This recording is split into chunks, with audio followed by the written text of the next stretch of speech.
I just sincerely hope that if you are a long-suffering fan of a team, at some point you get to experience what it's like to watch them finally break through. We are not going to do 4 hours of New York Knicks sports talk radio like many of you are expecting, but after 53 years, the New York Knicks lift the Larry O'Brien Trophy in San Antonio over the weekend after beating the San Antonio Spurs 94-90 with another double-digit fourth-quarter comeback, another brilliant game from Jalen Brunson, who had 45 points. 15 of those came in the fourth quarter, and the New York Knicks are your NBA champs. Jalen Brunson, the deserving unanimous MVP. Thank you to the voters for not trying to do something tricky or hokey or cute like they did with Andre Iguodala when that award should have gone to Stephen Curry. But a really likable team. And look, even a Knick fan like myself can admit that when New York wins something, it can be a little bit extra. I do want to say this. I don't want to hear anything from Boston fans about anything ever again about being extra. You have been insufferable about everything for like 25 years, so just shut up. Likable group, really fun team, and happy for 99% of the people involved. And we'll leave that off air for now. But look, got a lot to get to on the show. I want to tease right off the bat. Mark Harlan's going to be live in the studio in about 15 minutes. Athletic director for the University of Utah. We have not had a chance to talk to Mark for quite some time. The Big 12 has filed a lawsuit against Brendan Sorsby and, against Texas Tech. And then the NCAA has asked the courts for a ruling on Texas Tech's Brendan Sorsby before the season starts. The Ocho Capital deal has been signed, sealed, and delivered, so a lot to do with Mark Harlan today. We're going to bring in Tommy Beer, who covers the Knicks for Forbes. And then we're out to a few guests, maybe Mike Breen today, if not today, this week. Frank Isola, my old buddy from the New York Daily News. We got some things in the works in that direction, so we'll keep you up to date on the guest list today. And then coming up, it's Mirza Harambasic, who's the goalkeeper coach. We'll catch up with him today. Coach Mirza, do a little World Cup soccer, a shocking result as Spain was held scoreless in their first match against Cape Verde. And we've got a little bit of an upset brewing right now as Egypt leads Belgium 1-0 in the 54th minute. The U.S. men's national team had what has to be characterized as an A-plus start for Mauricio Pochettino's side, a 4-1 win over Paraguay, and they're going to take on a very gritty Australia team coming up on Friday. Australia was able to get it done against Turkey over the weekend. So World Cup soccer, NBA championship. The Carolina Hurricanes have hoisted Lord Stanley's Cup. So we got a lot to do on the program today. Let's get to it. Mark Harlan, Tommy Beer, a couple of options for guests later on. And we'll get to some soccer and some World Cup stuff a little bit later. Me, Spence Checketts, on this Monday afternoon. Happy Monday to you. I am in a jersey that I think fits. It is a Nick 8 jersey. If you want to tune into YouTube right now, I'm popping it like it's hot.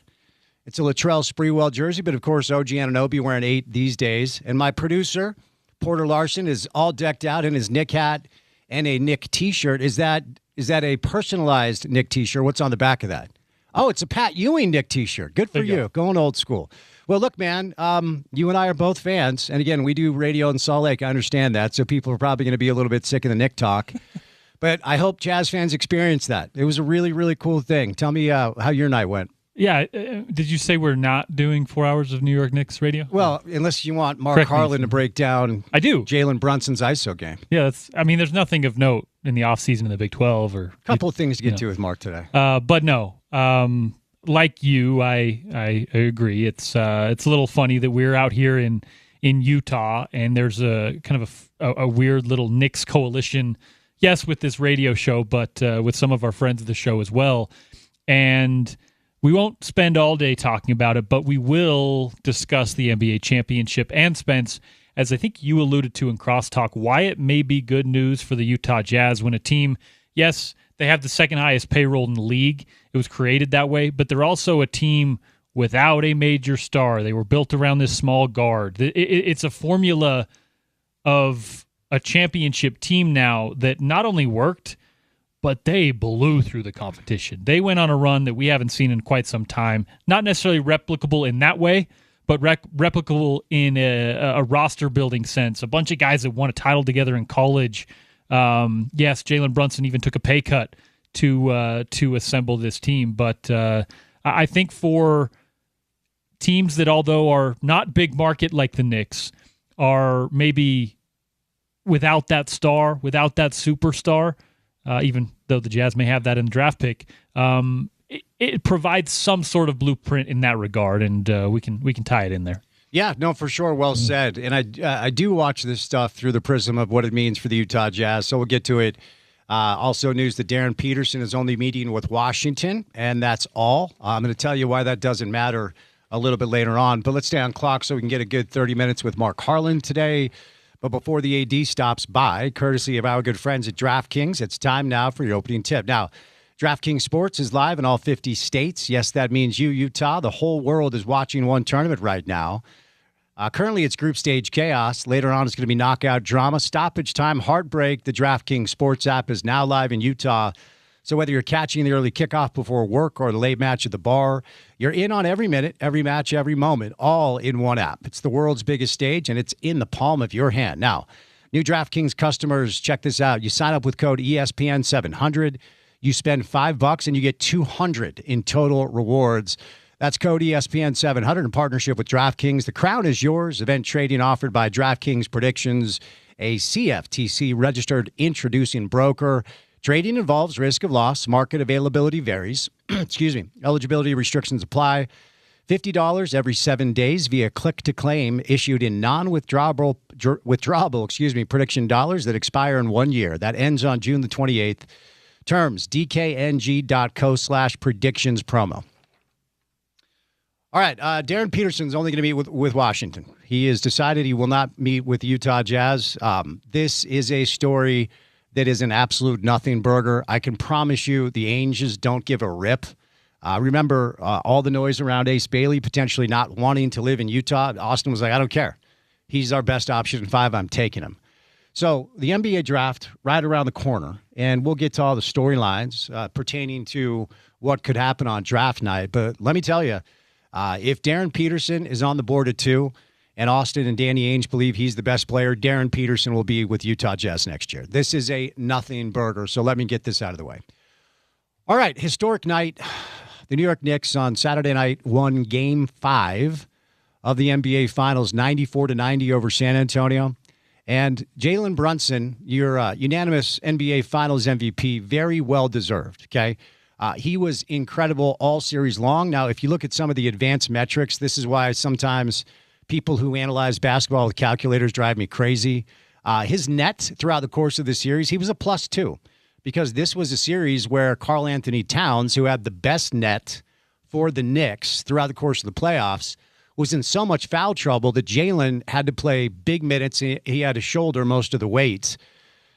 We can get into a debate on who the second best player is on the Knicks, whether it's Cat or OG. I think OG was probably the most important player besides Jalen Brunson, but they needed Cat to stay out of foul trouble because his defense on Victor Wembanyama in games 1 and 2 were the main impetus outside of Jalen's individual brilliance for that 2-0 lead. Now, quick non sequitur.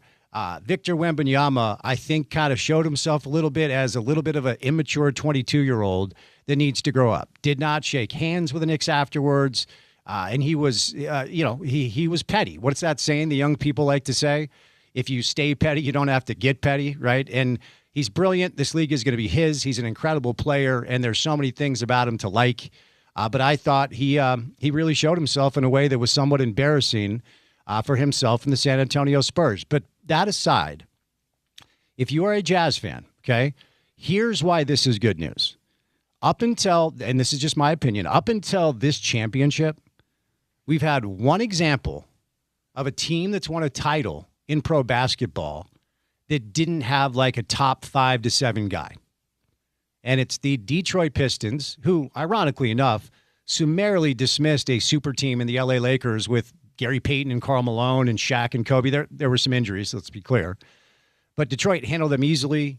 And anytime we talk about, okay, if the Jazz aren't going to be able to lure LeBron James or Kevin Durant or whoever in free agency here, if we can't land one of those guys, how does this market and this team, how do they win an NBA championship? And I present to you the New York Knicks. There's one, maybe two, but I'm going to stick with one player on this entire roster that has been talked about as a potential superstar player. And quite frankly, he never got to the level that most people thought he could get to. And I'm talking about Karl Anthony Towns, who in 1 year at Kentucky had teams salivating at his NBA potential. Cat's had a very good career. He's also had a myriad of playoff failures. Up until past couple of years, was never thought to be a guy who plays hard on defense, mostly a skilled big who can shoot it, pass it, and dribble. You know, he's a very uniquely skilled player for his size. OG Anunoby is the other option I'll present to you. Went to college at Indiana. You look at OG's measurables, a lot of people thought at some point maybe he could evolve into an extra special player. But even Cat and OG, they were never talked about the way that LeBron is or Durant is or Kobe was or SGA or Jokic or Luka or whoever. Jalen Brunson was a second-round pick. And most people, and some revisionist history going on today, most people didn't think he would last in the NBA, let alone become, as of now, maybe the best free agent signing in the history of pro basketball.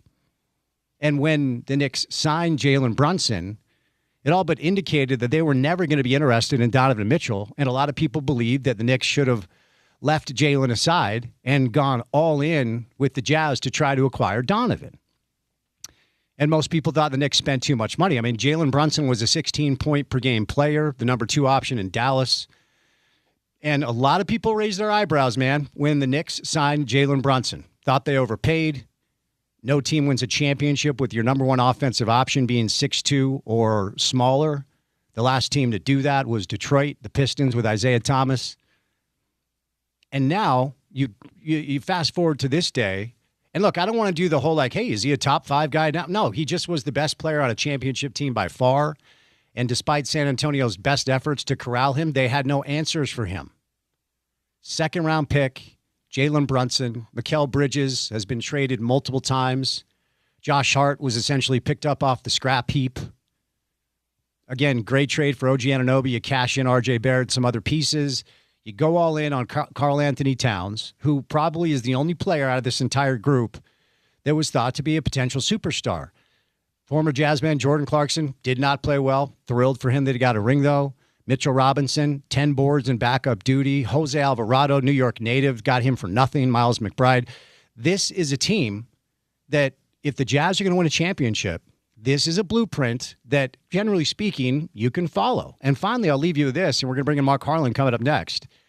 Before this run, I honestly believe this to be true. But let's say before the playoffs, where the Knicks had a good, not great regular season, and we laid out the Knicks roster on one side and the Jazz roster on the other side and included the number 2 pick as a draft asset, it's not crazy to believe you would have taken what the Jazz have over what the Knicks have. And the Knicks just got it done. Really cool thing. First time in 53 years. And as a fan, it's awesome. And also as a person who does a job in the city, I'm badly hoping Jazz fans can experience it at some point. All right, we'll catch a break. Mark Harlan, Utah Athletic Director, is going to join us in studio coming up next on ESPN 700.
Yeah, it's been too long. I feel like when the show first started, which is almost 8 years ago, Mark Harlan used to join us live in studio a lot. Then COVID happened, and then things have changed a little bit. And it's been a number of different months. But for our YouTube viewers, you can see a very, very relaxed looking athletic director from the University of Utah, Mark Harlan, live in studio with an Under Armour shirt for now. Right, Mark?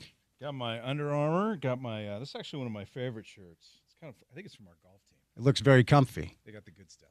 Since we're in the space, Under Armour deal about to expire, right?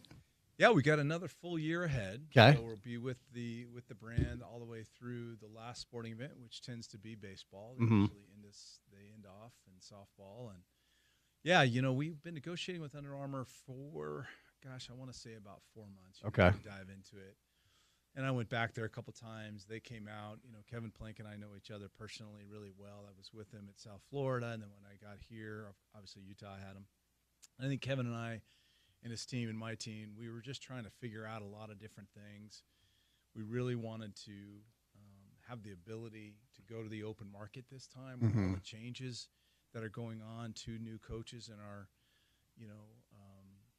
in basketball and football, important brands for us, along with a new company that we created that I know we'll talk about here in a minute. It just felt right, and Kevin said, I get that. And we did, and we came back to Under Armour, and we just said we'd like to go in another direction. And it was tough. It was a tough call. Kevin and I have known each other for a long time, and once we got through that, he and I both agreed, let's have a great final year. Let's try to win some more championships this year. Let's get after it. So I wish them nothing but the best. And I'm hoping that we'll be able to announce our new partner maybe as soon as the end of the week or the first part of next. Oh, really? Yeah. Oh, that's very, very exciting. We'll look forward to that. That we buried the lead because there's a lot to get to today on the show. Let's start with, since you and I last spoke, as a result of some records requests, some emails were released to the public between you and Coach Witt and his reps and his agents about how that really ultimately all kind of went down. And I had received some pieces of news here and heard some things there, nothing I felt comfortable going on air with. And obviously I want to respect you and respect Kyle. And it's safe to say that I guess the adjective I would use, the ending was somewhat uncomfortable, Mark, wasn't it?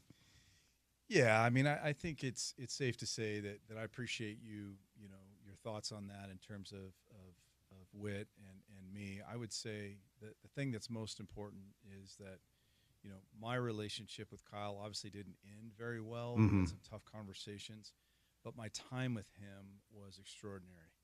I think about the championships. I think about the stadium enhancement. I think about the ability to fund his staff at the level that I felt was at the championship level. I think at one point we were one of 3 schools that had 2 coordinators that were at $2 million. So, we really kind of rerouted a lot of our revenues to make sure that program had what they need to succeed, and real proud of all the donors and the ticket buyers that got us to that place. I think what really happened as I look back on it all is that, for a number of years, Witt wasn't sure what he wanted to do, and I always respected that, right? You have to respect a legend like that, a future college football Hall of Famer, and certainly a Utah Hall of Famer. I think this year it just kind of came down to, well, what do you want to do, and let's get some finality to it. So we talked through it. His agent is just a pro, Bruce Toner. I've known Bruce for a long time. So we were all kind of talking through it. Witt wanted to come back. He had some different asks that were, not exactly what were in his contract. So we tried to figure out a 1-year solution, and we just couldn't get there. It wasn't yelling, it wasn't screaming. It was just we just couldn't get there. And people can decide how they feel about that. Like you said, it all went public. And so, once we decided to do that, we got together on the phone, and I came down to practice, and he said, let's just announce it to the team. Let's do that together. And we did. And it was an emotional team meeting. I remember it vividly. We were getting ready for the bowl. And, he said some great things to the team, and kind of life went on. And then, of course, it was clear to me that he still wanted to coach. That was really clear. So I wasn't surprised that he did that. Certainly when Ward, who's a really good friend, the athletic director at Michigan, when he reached out to me, I had to smile. Because I thought to myself, I think probably through the years, Witt wanted a big brand like that. I mean, that's just me thinking. I don't want to put words in his mouth. So I really smiled, and I thought, well, that's awesome for him. I mean, it really is. I mean, he still wanted to coach. And so, we talked through it again, how we're going to do the bowl game. He asked if he could come out with the team and talk to the team. I said, absolutely. So he came out and gave a awesome talk in Vegas and turned it over to Morgan. And it was great. And then, we've been off and running ever since. Mm-hmm. Obviously, that stuff has to go public. You wish some things with personnel can't, but that's when you're at the flagship and proud of being at the flagship, those things get public. When did the Michigan AD reach out to you? During the process, when did that phone call take place? Well, I think there was two different outreaches. There was an outreach from the gentleman that was handling the search, which I can't remember how many days after he met with the team, but I'd heard from him first. Okay. He said, I wanted to let you know, and I think his direct words, there's a 4% chance. That coach, I said, well, 4%, where are you coming up with that? Very, very exact, yeah. So, I think it was his way of saying, don't worry about it. Well, I wasn't worried, right?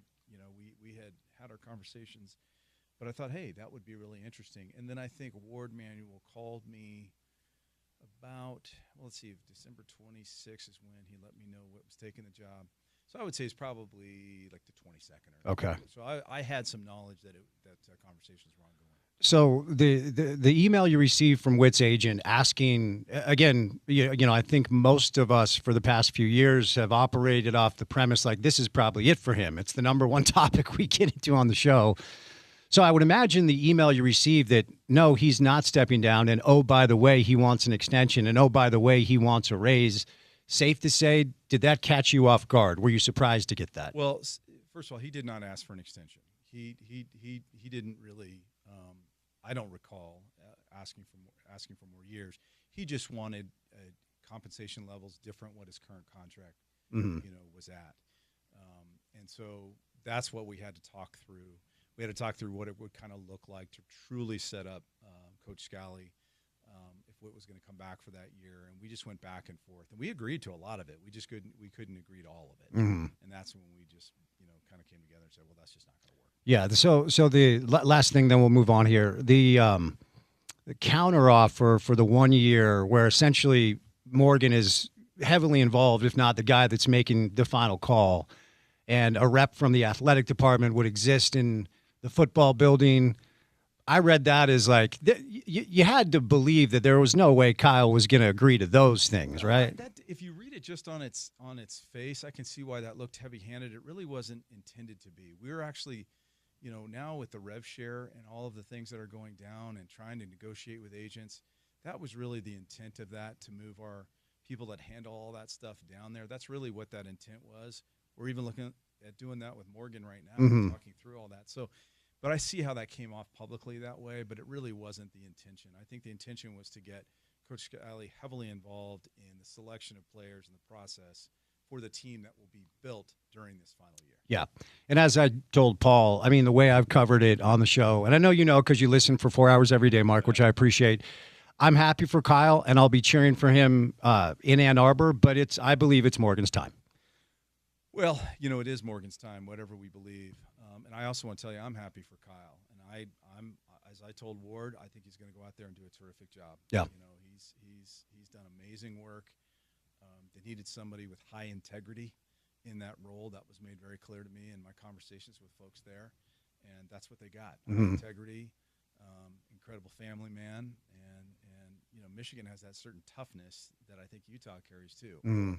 They want it back. Yeah. So if you look at it from that standpoint, I think they got the right guy. So as far as what you've seen so far, Morgan sliding over one seat, he had a few of us up to the football facility for a meeting, which was really cool. He's joined the show and he's joined the podcast, and I've known him. We were in school together at the U. So I feel like I know him well, and I feel like I have a good pulse on the type of person he is and the leader that he is. But since that transition took place, what have you noticed from your new head coach? Well, it started off right when we got to Vegas, just watching him at practice. You would have thought he'd been the head coach for years. The way that the practices were run during that week, the way that, they prepared, the focus of the players, the assistant coaches, everybody just really fell. I mean, frankly, this was the first bowl game we've won in 8 years, right? So it was a game we really wanted to have against a good opponent. So you see it there, and then, of course, you get back to campus and you watch how he had to handle the changes, right? Some coaches left. We didn't think some would. We figured some might. Some of the players, right, that we had even in a case of one on campus. So it was a tough time, but he never it was never panic. It was different routes that he had already imagined would happen and was just going to go on the route that he had already, thought about. I thought the hires he made were really, really good. We've seen that. And if you go forward, you just watch now. We're in the middle of June recruiting. It's the heaviest recruiting month of the year for college football, and it's been spectacular how they've established those weekends. The way he communicates with donors and everything, it's been fantastic. And we're going to really lean into Morgan, to help him in all ways possible. And in turn, he'll also help with the efforts we have to generate revenue, which is very important. Yeah, and we're going to get to the Otro deal now that it's done. But since you just mentioned it, Celeste Moa was on campus, was enrolled in classes. I mean, you had sent out a social media post that you did end up taking down.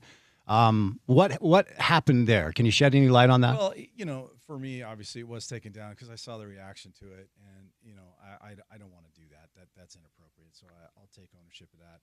I just felt like for me, maybe it's a little bit, in some cases, like where's the floor in everything we're doing? You have a young man who's on campus, and then he's gone.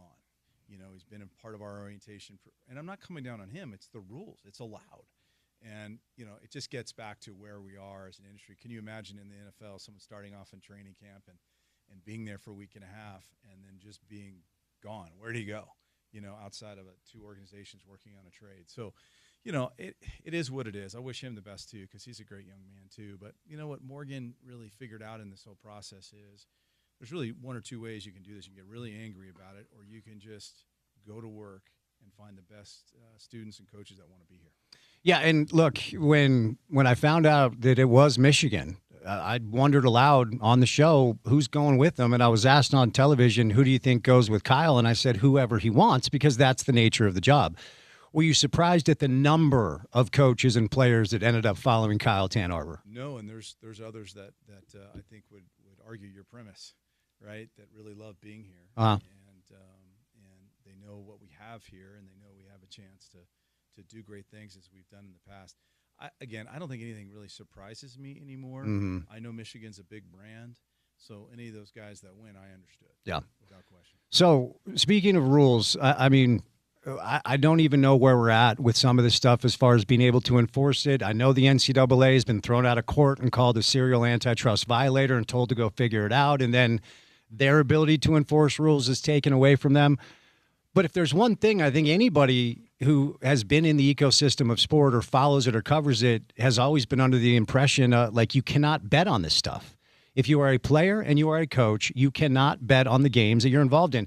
And I don't care if Brendan Sorsby didn't play in the Indiana games he bet on. He was in coaches' meetings. He was in player meetings, thousands of bets, nearly $100,000. He goes and gets the Michael Jordan of attorneys and Jeffrey Kessler. They find the judge to give him the injunction. I just want to give you the space, man. Where are you at with this crazy story? Well, obviously I had a comment last week, that when I found out about it on Monday morning, it was defeating in a lot of different ways because like this is a tenet that I never thought, and I still don't believe it will. Never thought it would cross. I mean, I went to go meet the football staff this morning, and I actually walked through the locker room, and don't bet on it is right there. You will lose. It's a poster that it's always been there. Now, we know a lot of things are changing, but the actual integrity cause, and I do think that there will be a solution of some type. It's just going to take us a bit to get there. So the reports are the Big 12 held a conference call with all of the athletic directors besides Kirby Hocutt, the athletic director from Texas Tech. Can you shed any light, give us some insight on what that call is? Kirby was there. Oh, he was on the call. Kirby was there. Okay. Let me also say that I got to really give a shout-out to Commissioner Yormark. Mm-hmm. He has been unbelievable, relentless in communicating with us, communicating with the board. He is really leaning in. I mean, he is very passionate. Obviously, he's worked in the NBA. They've had some scandals there, and so he's got a very strong feeling that he's voiced publicly about this. He got us all together just to talk, right? We were on a Zoom because we're scattered all over, and I think many of us, just kind of explained what we felt about it. It was very professional. Kirby was very professional. He understood, and he, we appreciated the time to let him know what we feel, and he gave us a little bit of his thoughts. So, we understand now it's a week later. I think that was last Tuesday was that Zoom, and as I mentioned, some legal things are starting to trickle out, and we'll see where it all goes. Last thing here before we move on from it, Georgia, Nebraska, they're not scheduling Tech in anything. That's been made clear to all of their teams, administrators, and such. We hear rumors of a Big 12 boycott, of schools not willing to play them anymore. Any meat on that bone with Utah? Have you considered that course of action? I think we're just going to follow the commissioner's lead Okay. on this and look to our peers in this conference to figure out a solution. And I'm sure there's a wide variety of what Brett and the board could come up with, but at this time, we just don't know what that'll be. Okay. You've referenced generating revenue a few times during our conversation, a part of a front-facing, revenue-generating entertainment business. I'm a grown-up. I know what this stuff is, okay? Sometimes we can get lost in our moral compass being compromised. I know you got to make money, and I know you need money to keep up with the oil money Texas Tech has, or the cookie bro money BYU has, or whatever else they're doing down there.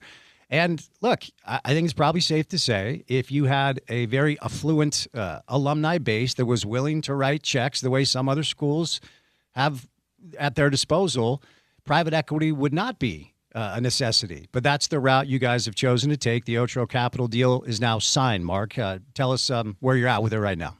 Well, we were proud to get that signed last Thursday, I believe it was. It's been a 3-year journey, Spence. It's been, a lot of introspection and looking at the landscape as best as we could to predict and, where things were going. But I think we probably 2 years ago or so figured out that, with the payroll for players going to be around 20.5 and growing exponentially from there, that we needed to do things different. We have a sold-out football stadium. We have a great corporate program. We have great donors, but it wasn't going to be enough to offset the operating cost of the organization. So we talked to a lot of different companies. We didn't have any interest in private equity per se, just giving us money and seeing what we could do.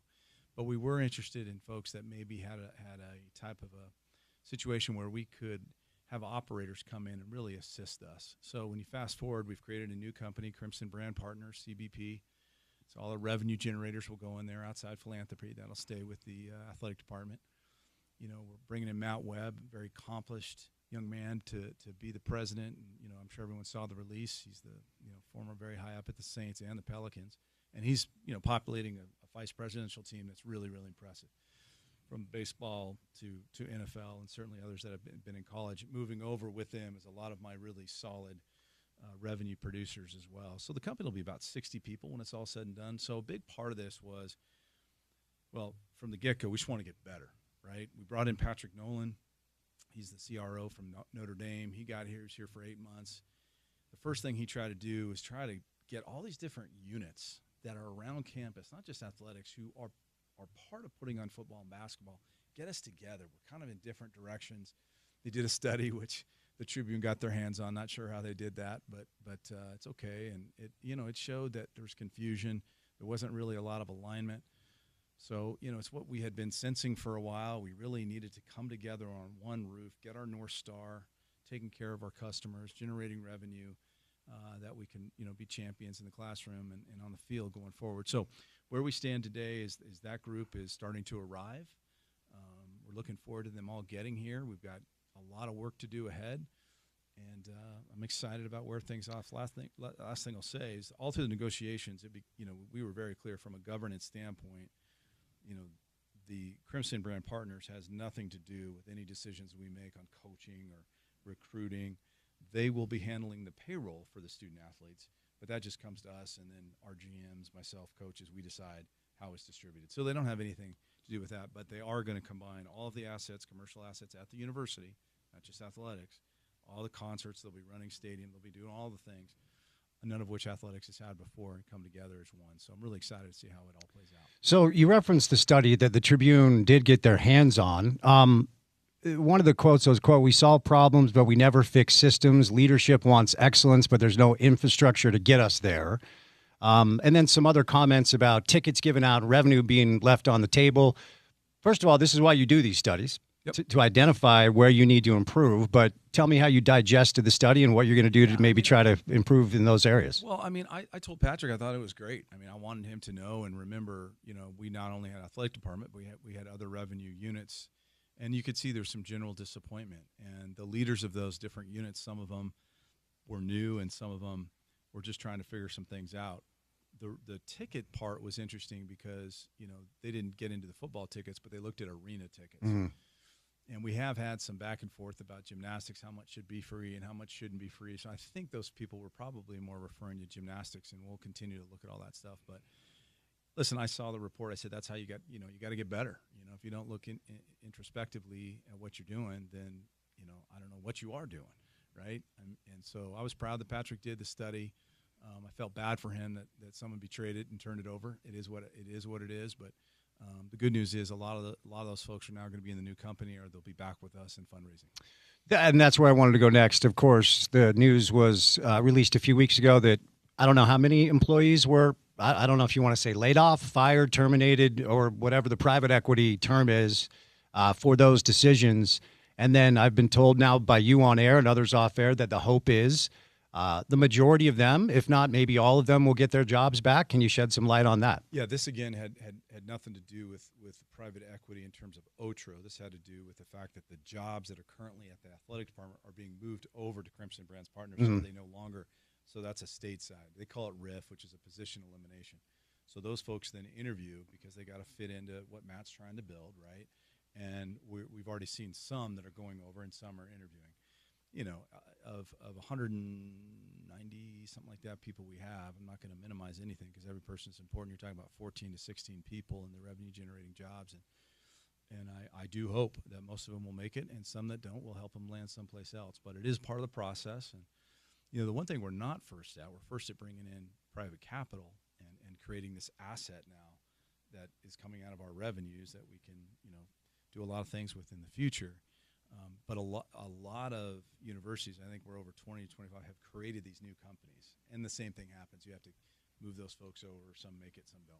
The state auditor released her letter, and I can see the look on your face, Mark. I'm just asking you about the news is all. Yeah. Of course, her concerns about, whether or not this is something that we should be doing with a publicly owned institution. Just your reaction to that? Well, we've worked with the state auditor's office for years in athletics. They've conducted our audit, I think, for the last 20 years. Mm-hmm. So we have great partnership.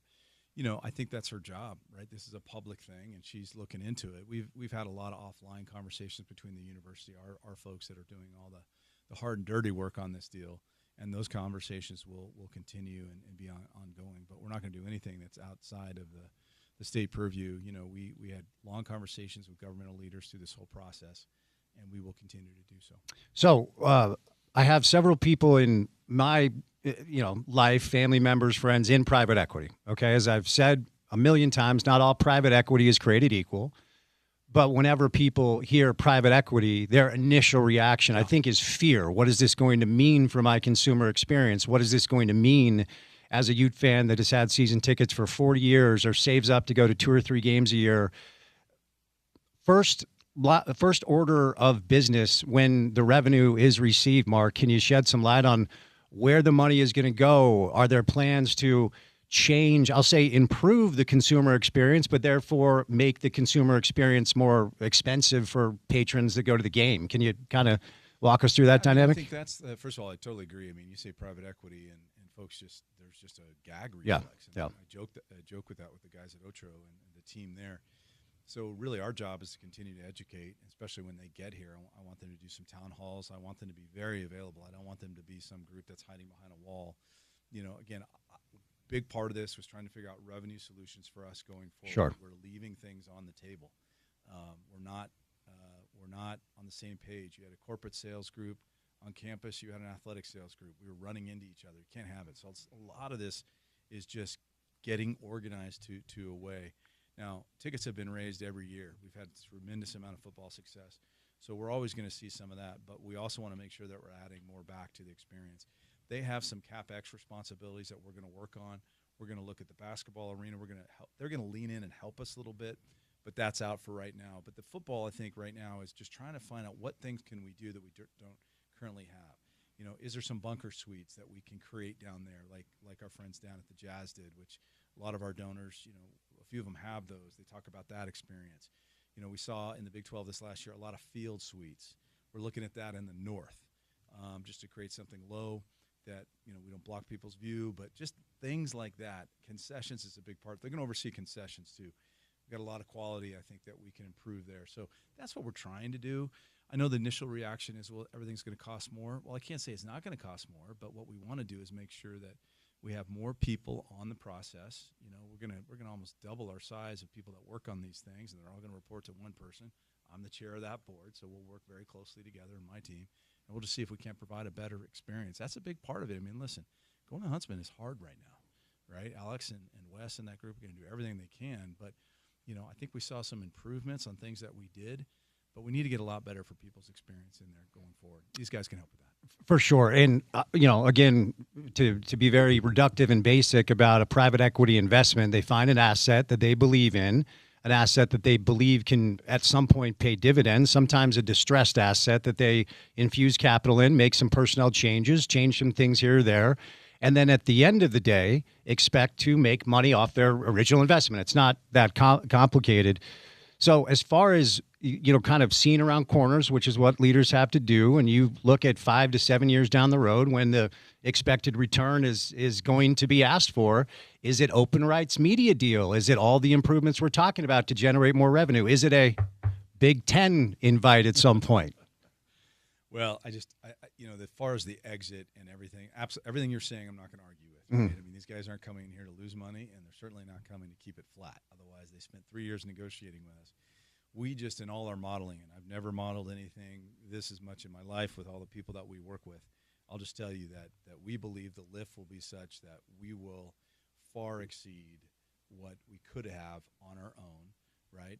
Especially since, to your point, we had modeled deficits, right? Especially when payroll started, that we believe we can not only get back to, you know, getting back to carrying reserves, but we can also get to a place where we're flourishing.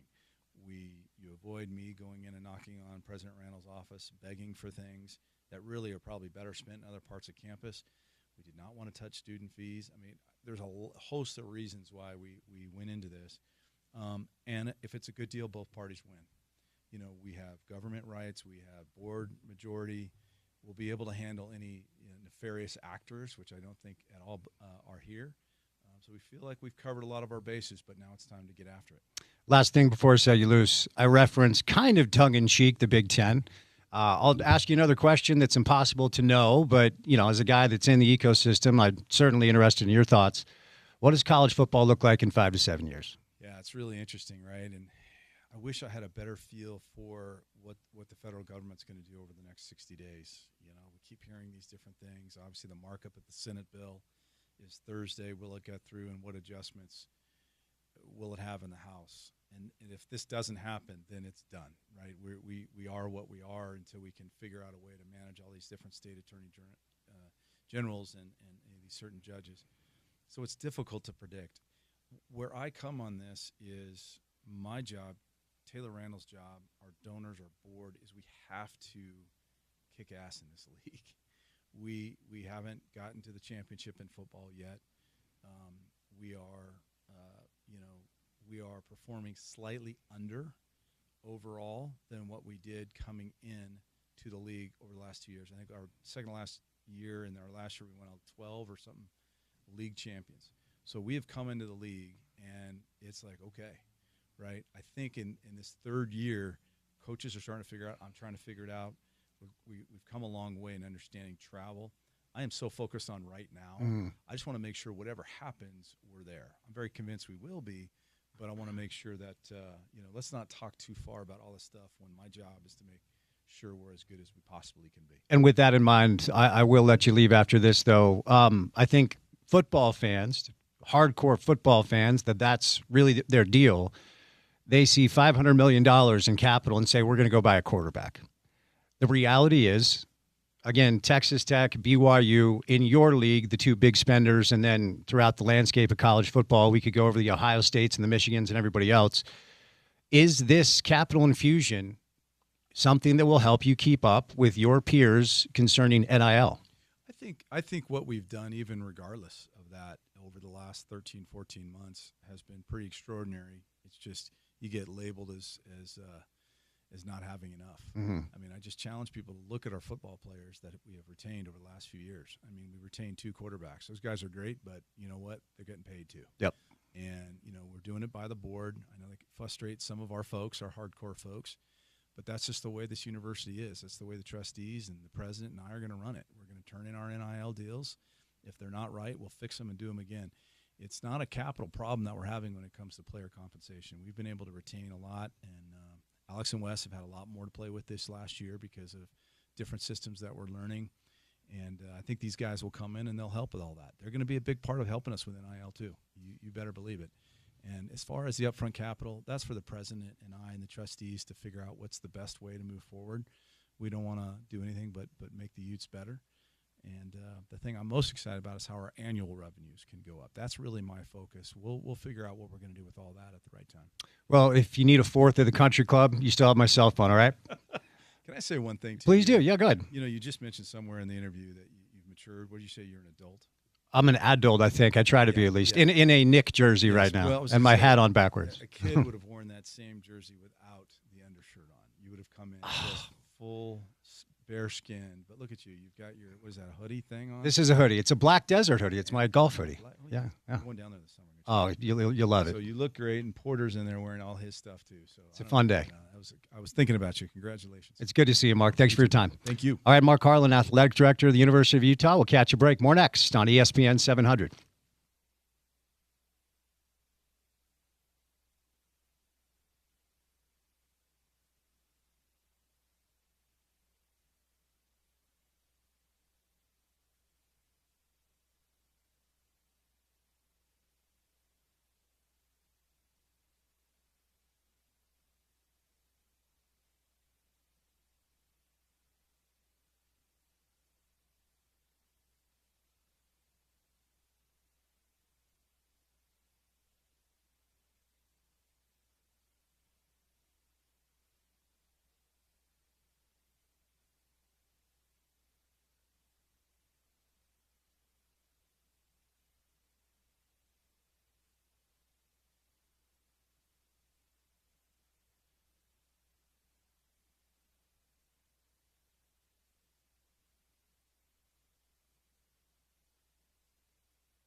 All right, special thanks to Mark Harlan, athletic director from the University of Utah, for his time.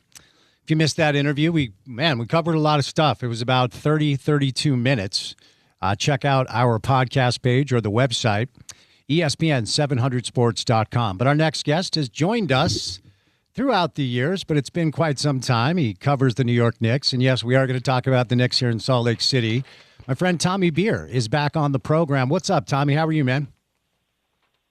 Pretty good, Spencer. Can't complain. Been a pretty cool couple days. I can't complain, I'd say. Yeah, if we expanded back, man, it's been a pretty cool month and a half. Yes. I'll tell you what, I will be honest.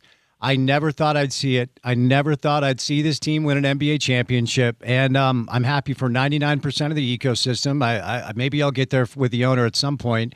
But what has this been like for you to watch the Knicks win their first championship in 53 years? Yeah, I'm there with you, Spencer. Certainly had my doubts that they would arrive at this point. I think a non-insignificant factor in the success has been the owner removing himself from the equation. Unfortunately, couldn't leave well enough alone and had to interject himself there a little bit at the end, but only a minor speed bump in what has been a very smooth ride for the Knicks for the past 2 months.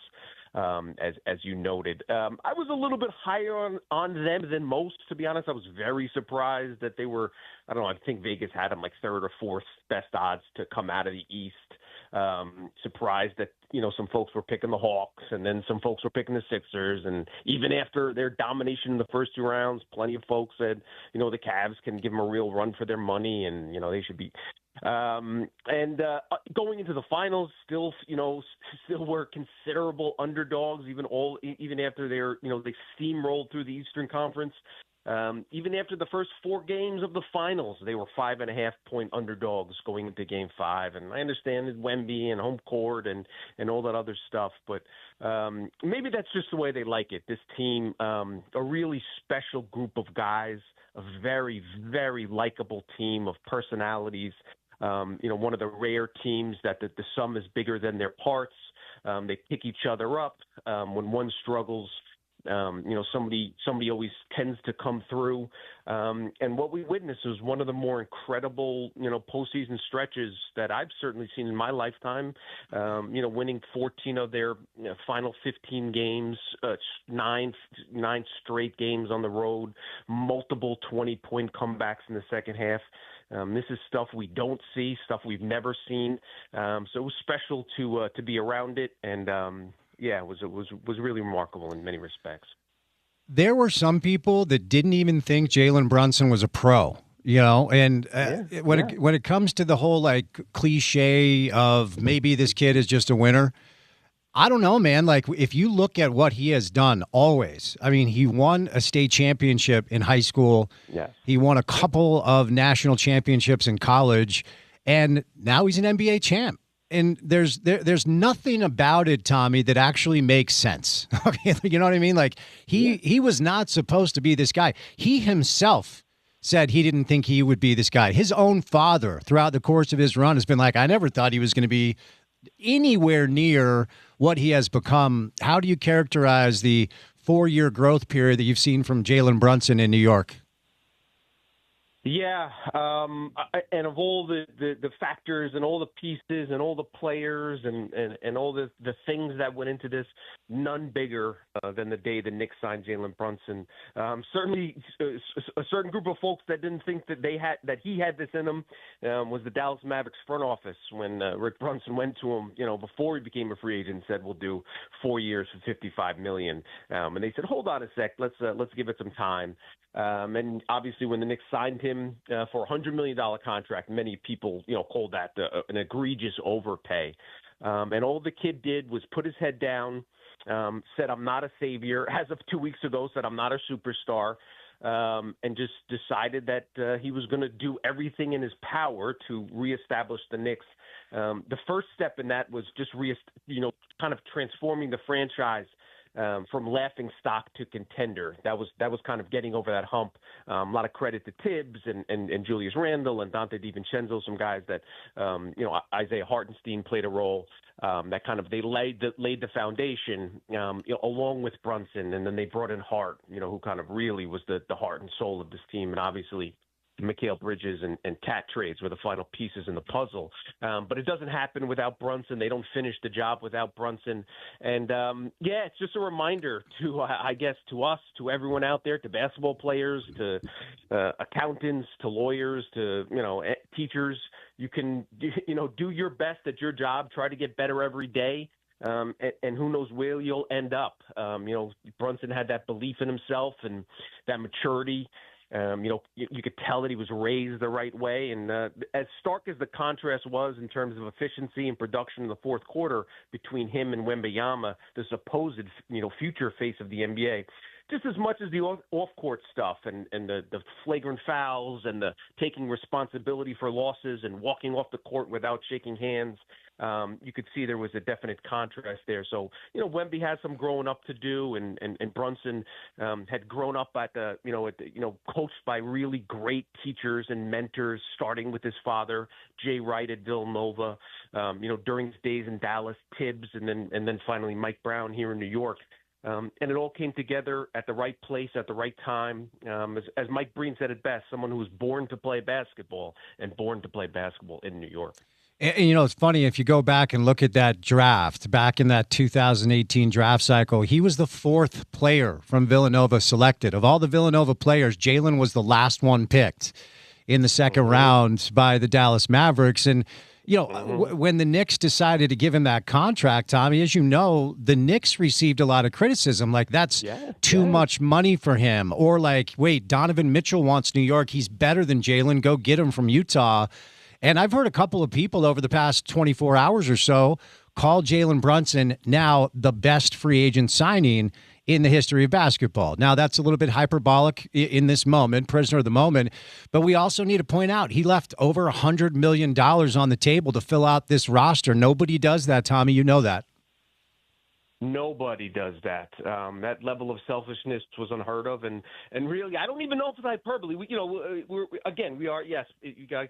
Let's give it a few weeks to breathe. But Spencer, bringing a championship to this city, this basketball success-starved city, where the Knicks mean so much to people. The Yankees have. There's Yankees and Met fans are split, and Ranger and Islander fans are split, and Jets and Giants fans, would disagree on a lot of stuff. But when it comes to basketball, the Nets have a couple fans, I suppose, here and there. But the city is vastly, the vast majority of denizens in New York City are Knicks fans. And it means so much to the people. It's been one of the best parts about this entire journey is, the city's cold and can be kind of distant. But you see somebody on the street or on the subway or on the train or, just with a Knicks hat or a Brunson jersey, and there's a nod, a fist bump. Let's go, come on, one more, Knicks in 5, and that you don't see a lot, and it's been special. It really has united the city, and brought out, I think, the best in people, which is, and again, a lot of that gets credited to Brunson, who's established himself on the Mount Rushmore of greatest Knicks and quickly climbing the ranks of, greatest New York athletes of all time. The other thing that needs to be talked about as far as what this run will now hopefully do for this organization, it wasn't too long ago when Kevin Durant as a free agent said, look, the Knicks aren't cool. The Knicks are corny. Like, they're not relevant. And if you expand as far as what his comments were basically saying, it was that KD's generation was not raised on good Knick basketball, and it's been so long since they've been A, good and B, likable. I mean, I'm talking about 99, man. I'm going all the way back. So now what we have is a team that's good, but also I try to remove myself as a fan to analyze whether or not it's a likable group, and I feel like this is a good team that's likable, and it's been so long that maybe now we have a generation watching this team to avoid what Kevin Durant said, because he wasn't wrong when he said it, Tommy. It was hard to hear, but he wasn't wrong, 100%. A lot of that had to do with the public relations disasters, the losing on the court, the ownership issues. And it's funny, you mentioned that. I saw one of these men on the streets. There must have been a million of them over the last few days. But there was a guy from France outside. They interviewed outside the Gardeners before one of the finals games. I think it was the first finals game, game one. And they said, you're wearing a Knicks. He had a Knicks jersey on. They happened to interview him. He said he had an accent. He said, "Where you from?" "I'm from France." They said, "Oh, are you rooting for Wemby? You got the Knicks jersey." He says, "No, absolutely not." I became a Knicks fan watching the finals in 1994. My father woke up early. It was like 2 a.m. in France, and I just became a Knicks fan. The way we all become fans for some odd reason. Some of us, if it's not handed down to us, and our dads don't tell us, "Listen, you're going to be a fan of this team." I'm a Lions fan, for instance. I was born in New York, but I happened to watch the Lions on Thanksgiving, and I thought their colors were cool, and that Barry Sanders guy was fun to watch.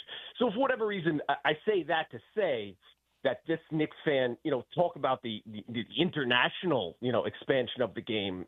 Think about how many more Europeans probably watch this finals because of the Wemby component there. And there's a lot of dedicated fans there anyway, in China, et cetera. So as the league and the brand and the sport, continues to expand internationally, I think you'll see a lot of, you'll see certainly in the next few years, a lot more cultural references to the Knicks and Brunson. And you're right. There's that cultural cachet that will come with being a champion. And, I agree with you. I think there's so many likable players, unselfish underdogs. Pat's the only lottery pick of the group. Jose Alvarado, undrafted. Jalen Brunson, obviously a second-round pick. Mikal Bridges, the Knicks were crazy to trade for him, all those draft picks. Josh Hart doesn't score a lot. He's not a great shooter, so he can't be a great basketball player. But they embody, I think the best compliment you can give to guys like Josh Hart and Jalen Brunson is that they would have fit in on the 90s Knicks alongside Patrick, alongside Charles Oakley and Mace and Starks and Derek Harper and those guys. So I think that's for that reason, in addition to obviously their success, but the way they went about their business and handled themselves both on and off the floor as a role model to the kids and all that, kind of cachet, corny stuff. But I think it plays a part in how popular they become in New York and, throughout the world. Back to what you had said about Jalen concerning kind of like the put your head down, keep working, and you never know what could happen. You never know what could change for you. And look, Karl Anthony Towns, to your point, only lottery pick on this team, and quite frankly, the only player that was ever talked about as a potential superstar when he was rising through the ranks. No one thought, I mean, OG was 23rd in the draft. He's very good. I do want to talk about OG in a minute. But the deal with Cat, as it pertains to the way people analyzed who he is in pro basketball, is tremendously skilled, lazy on defense, doesn't get it done in the playoffs. And it's just really cool to see a player finally put in the work. And Cat has been through the ringer. He lost his mother during COVID. He's suffered a tremendous amount of personal losses. To see the way he's changed, the narrative around who he is during this run has been, A, surprising, but B, I think one of the cooler parts of this entire journey. Totally agree with you. And there's a lot of weird stuff involving the conversations around Cat. For some personal, there's some other stuff there that was never quite fair to Karl Anthony Towns, the person and/or the player. But like you said, credit to him for his the work ethic he continued to bring to the table. And it's very rare that you'll see a kind of mid-career turnaround, even a mid-season transformation from a guy who was a subpar defender for most of his career, really developing into kind of the backbone, the backstop of that Knicks defense. Mitchell Robinson, due to the free throw issues, wasn't nearly as impactful as I'm sure the Knicks had hoped going into the finals. He's kind of the only other playable center on their roster, so they needed Cat, which is why it's more surprising that they were able to find ways to win even when he got in foul trouble. That's the one thing he still needs to work on, picking up those dumb fouls. But yeah, he's really didn't bellyache, didn't whine when he took fewer shots. This is a guy that's averaged 20 points a game for his entire life. since starting in sixth grade, through high school, through college. A guy that's capable of scoring 30 points on any given night was taking 10 shots a night for the Knicks, but he became the hub of the offense, averaged a career high nearly 5-6 assists a game, pinpoint passes, really embraced the role. And I think that's when the story of this Knicks team is written, that'll be one of the things that they discuss is how everybody embraced their role. Cat as a defender and playmaker instead of a scorer, down to a guy like Jordan Clarkson, who had been that you guys love and certainly are familiar with. He kind of, fell out of the rotation middle of the season and came back towards the end as a scrappy, defensive-minded, crashed the offensive glass, pressure the opposing point guard 94 feet, really kind of reinvented himself along the way as well, and now was a championship ring to show for it. After I recovered from my secondhand embarrassment listening to Mike Brown sing "Who Let the Dogs Out" on the that was rough. But look, another guy that you just got to tip your cap to. I'm a Tom Thibodeau guy because, of course, I am. He was Jeff's assistant in the 90s, and I was stunned after going to the Eastern Conference Finals that they made the decision they made. And let's be honest, Tommy, throughout the course of the regular season, there were some moments. They won the NBA Cup, and then there were weeks and weeks at a time where you're kind of going, all right, they're inconsistent, they're digressing, they've stopped guarding. And Mike was very salient when he answered some questions after the game about the process that they went through. But he deserves credit. I mean, again, they won 15 of their final 16 games, and their net was plus 283, which is the best in NBA history. What stands out about the coaching job that Mike just did? Yeah, I was actually one of the folks that thought Tibbs could have done a better job in terms of the way he handled the roster, his use of the bench rotations. So I wasn't shocked when the Knicks decided to go another direction, and I thought Mike Brown made a lot of sense. And even when others were sort of panicking a little bit, during the 2-9 stretch in November, I liked the process that the Knicks clearly had, came into the season intentionally deciding, hey, we're going to lean on our depth.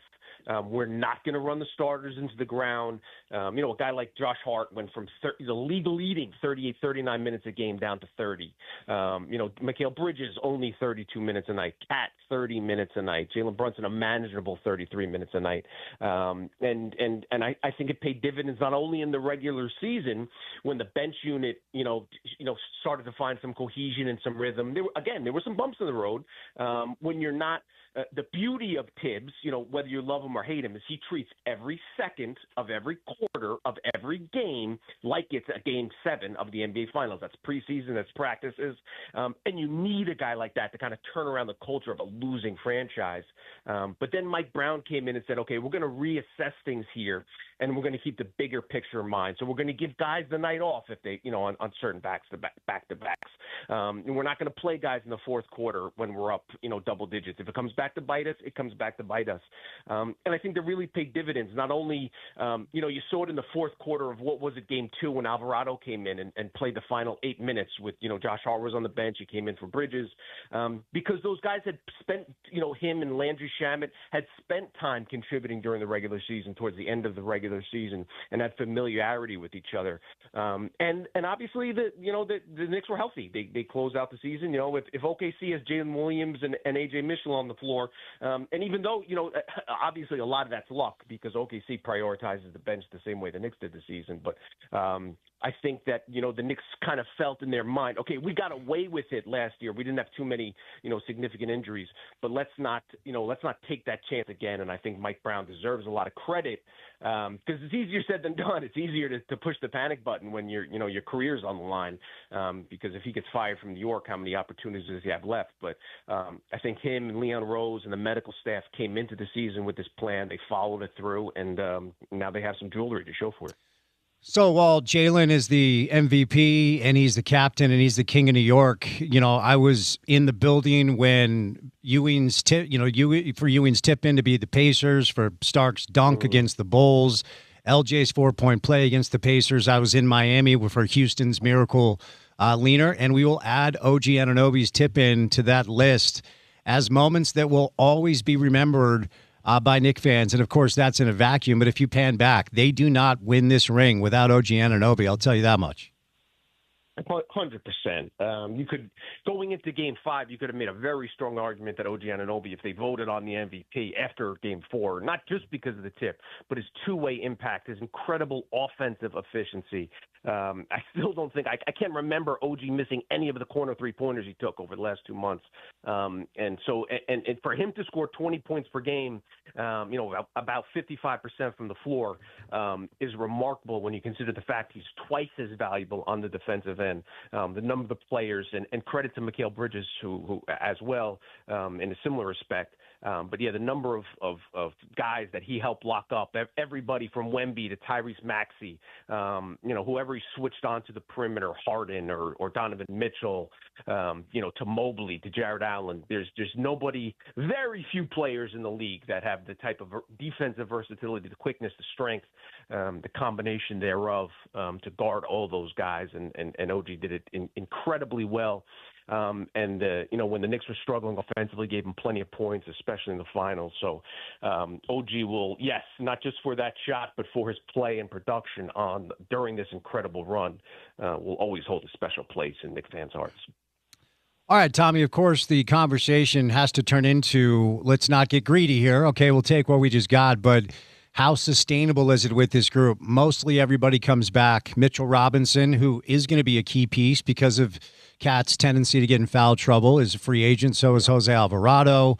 But most everybody is back. And the Eastern Conference, when you look at a team like Boston, you still have to give them, credit with a full season with Tatum and the potential for them to be back in the mix. I don't know what happens in Cleveland, man. I am of the opinion that Donovan wants out. We experienced it here.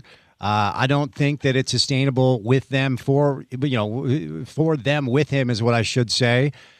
The East is gettable, and there's some good young teams. I think Orlando is going to be tough. I mean, Indiana gets Halliburton back, but how sustainable do you think this run is as opposed to maybe a moment in time?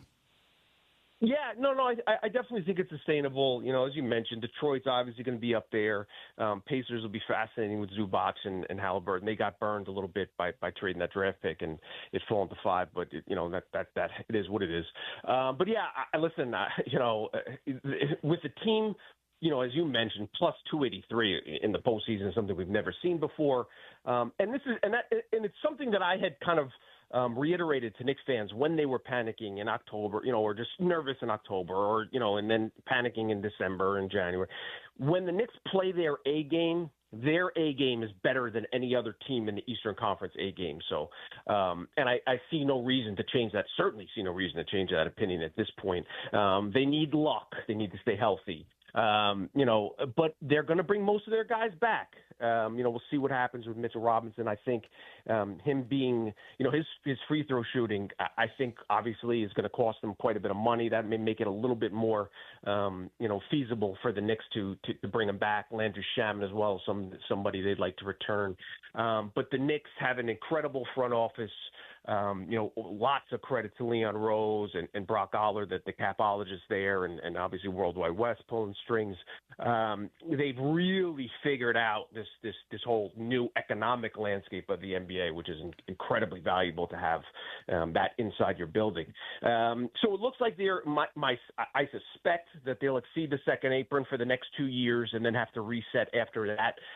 But the fact that they're, and now it's a no-brainer. Obviously, you do everything you can to bring the team back within reason. Listen, maybe if they lose Mitchell Robinson, they find a more reliable, less injury-prone, better free throw shooting center. We'll see how that all plays itself out. But I do think that they'll go over the second apron for 2 years and then have to reset and re-examine at that point. But having that flexibility without needing necessarily to stay under that second apron, now they don't have to worry about the Giannis stuff, which have made it very difficult to stay under the second apron because you can't take back more salaries, et cetera, yada, yada, yada. Now that's, I assume off the table. That gives them a little more flexibility to just kind of, go out, spend. Dolan's made $1 billion, I'm sure, during these last 2 months, and will continue to reap the benefits of it. So I'm sure he'll give Leon Rose a blank check. So that should give him a step up, give them an advantage, and then, we can kind of see how it plays out. Before I set you loose, I'll ask you about Dolan. I mean, look, the majority of what I have to say needs to be kept off air for obvious reasons. You can Google search yourself about what has happened during his 27-year tenure as the owner of the Garden. You can go to the origin story where essentially his dad bought him the Garden. You can go into all the lawsuits. There is so much that you can find. The lead singer and kazoo player of JD and the Straight Shot, if you want to check out those videos. Is there anything to say to give this guy credit at all, or do they pull all of this off despite his presence? I'd like to say that he deserves credit, but I think a lot of it's despite his presence. I think the crazy thing about him bringing Trump into a liberal tree-hugging New York City in the middle of the playoffs and in the middle of the finals, and so walls had to be constructed, and regardless of your political leanings, if there was ever a time that you want your team to be focused solely on what is happening on the court, it's that time. And they were, unfortunately, I think, forced to deal with a little bit of some outside drama that they had avoided. And I think what's so funny is, and it was kind of alarming, is Dolan was so close. He didn't step on stage during the Eastern Conference Finals presentation, the trophy presentation, because, it was reported that he wanted, he was focused on the championship, whatever. But I just thought that was a perfect encapsulation of the fact that he said, okay, when I medal, I mess things up. Carmelo Anthony, a million other things we could, you know all too well. He said, I have a guy who's seemingly has figured out how to do things the opposite of the way I want to do things. Overpay for Steve Francis and Steph Marbury and chase big names and, Anthony McDyess and, the list goes on and on. Leon Rose reassessed, checked the landscape and said, no, this is how we're going to do things. Brunson and Hart and guys that play well together and aren't selfish, et cetera, yada, yada, yada. We're going to do it all within, protecting our draft assets until we need to push the chips into the middle table. But Dolan had done a good job of staying out of the headlines, and then the last week he guarantees a championship. He guarantees they're going to win game 4. The Trump stuff, it's all, unfortunately, he couldn't keep his foot out of his mouth long enough. He couldn't keep his mouth zipped. Had he done so, I think he'd get a much larger reaction, a much more favorable reception when he takes the stage Thursday afternoon at the parade. I think there are going to be some people that are upset. You're going to hear some boos, despite the fact that the Knicks won. But again, the Knicks won a championship. It's happened in my lifetime. So for that alone, he deserves credit. He deserves credit for bringing in Leon Rose and letting Leon Rose make the decisions. And now they're champions. Tommy, for any listeners we have that are New York Knicks fans, where can they go find your work? Tommy Beer on X, and I plan on putting together a book on this season and this run. So I'll update people if and when that comes to pass. Good stuff, man. Well, I appreciate the time. It's been a hell of a ride, and hopefully they keep it going. Be good, okay? Thanks, Spencer. Take care. All right, Tommy Beer covers the Knicks. He's been at a bunch of different spots, mostly with Forbes at this point. You can go find his work up on his Twitter page. Father's Day is coming up. Dads deserve a day at Lagoon. This Father's Day, ESPN 700 is giving you the chance to win a 4-pack of passes to Lagoon, the place where thrills, family fun, and great memories come together. Whether dad's a roller coaster junkie or just wants a day with a family, we've got you covered. Listen all week around noon to try to score 4 passes to Lagoon. It's Father's Day fun from Lagoon and Utah's home for sports, ESPN 700. More next. Keep it here on ESPN 700.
Andy Larson is fighting with Alexi Lalas on Twitter. I just saw this. Have you seen this? Right after we booked him for the show. Yeah, Andy's going to hop on because I do want to do a little Jazz draft today. Yeah, Andy have you watched any of the World Cup coverage? Have you watched any like the pre-up and post-game stuff with the new dais? I was watching live when Alexi dropped. We can say wanker on. We can say radio. wanker. I think we'll leave the first. Well, I think he was. I don't know what the hell he was thinking. I mean, he is so embarrassing. And my favorite part of the World Cup coverage so far has been how clear it is that both Zlatan Ibrahimovic and Thierry Henry cannot stand him. Like the looks on their faces, not even with just the weird random British insult to who's the James Corden? Yeah, James Corden. That was a weird random thing, and that got a lot of social media run. But just throughout the course of their broadcast, those two legendary players, by the way, like Alexi is not even in their same zip code. They look at him with like utter disdain. Like you can tell that it's viscerally uncomfortable for them to be working on the same dais as Alexi Lalas. Hey, that's the game. Whether it's sports or media, some folks you run around are not necessarily. I don't know. Let's just say they're abrasive in some ways. That's really all I've heard about Alexi Lalas, but I won't pretend to be an expert there. So, excuse me, Andy will hop on the show. We'll do a little Jazz draft, and we'll talk a little World Cup soccer as well. Speaking of Jazz draft, this is a story that does not deserve your attention. The Jazz draft does, but it seems like every year around this time, there is some sort of rumor about a player who doesn't want to play for the team that is set to draft him. I will just point to last year's draft cycle, and I kind of feel bad that Ace Bailey was kind of brought into this situation by the guy who was he an agent? I don't even know what he was. He was like a family member that was just kind of speaking on Ace's behalf. He didn't have any accreditation as an agent. Yes, but as we've learned over the last few years, an agent in the college sports field and when you're heading into the draft, it's a little different from when you're an accredited NBA, NFL, otherwise agent. Omar Cooper, whose son is a remarkable football player who should probably get a real agent, I believe is the fellow. Omar Cooper, who was kind of advising Ace during this process, was trying to put it out through back channels that he did not want Ace to live in Utah. I don't recall Ace ever saying that himself. I don't recall hearing him say it. I don't recall reading anywhere that he said it. Ace did part ways with him last year. And the narrative that they were able to create is that Ace wanted Washington, when in reality it felt like Omar Cooper, for whatever reason, wanted him to be in Washington for who knows why. I mean, all of the noise around Omar Cooper leaves a bunch of different possibilities open as to why he was trying to get him to Washington. Namely, did he have something in it for himself?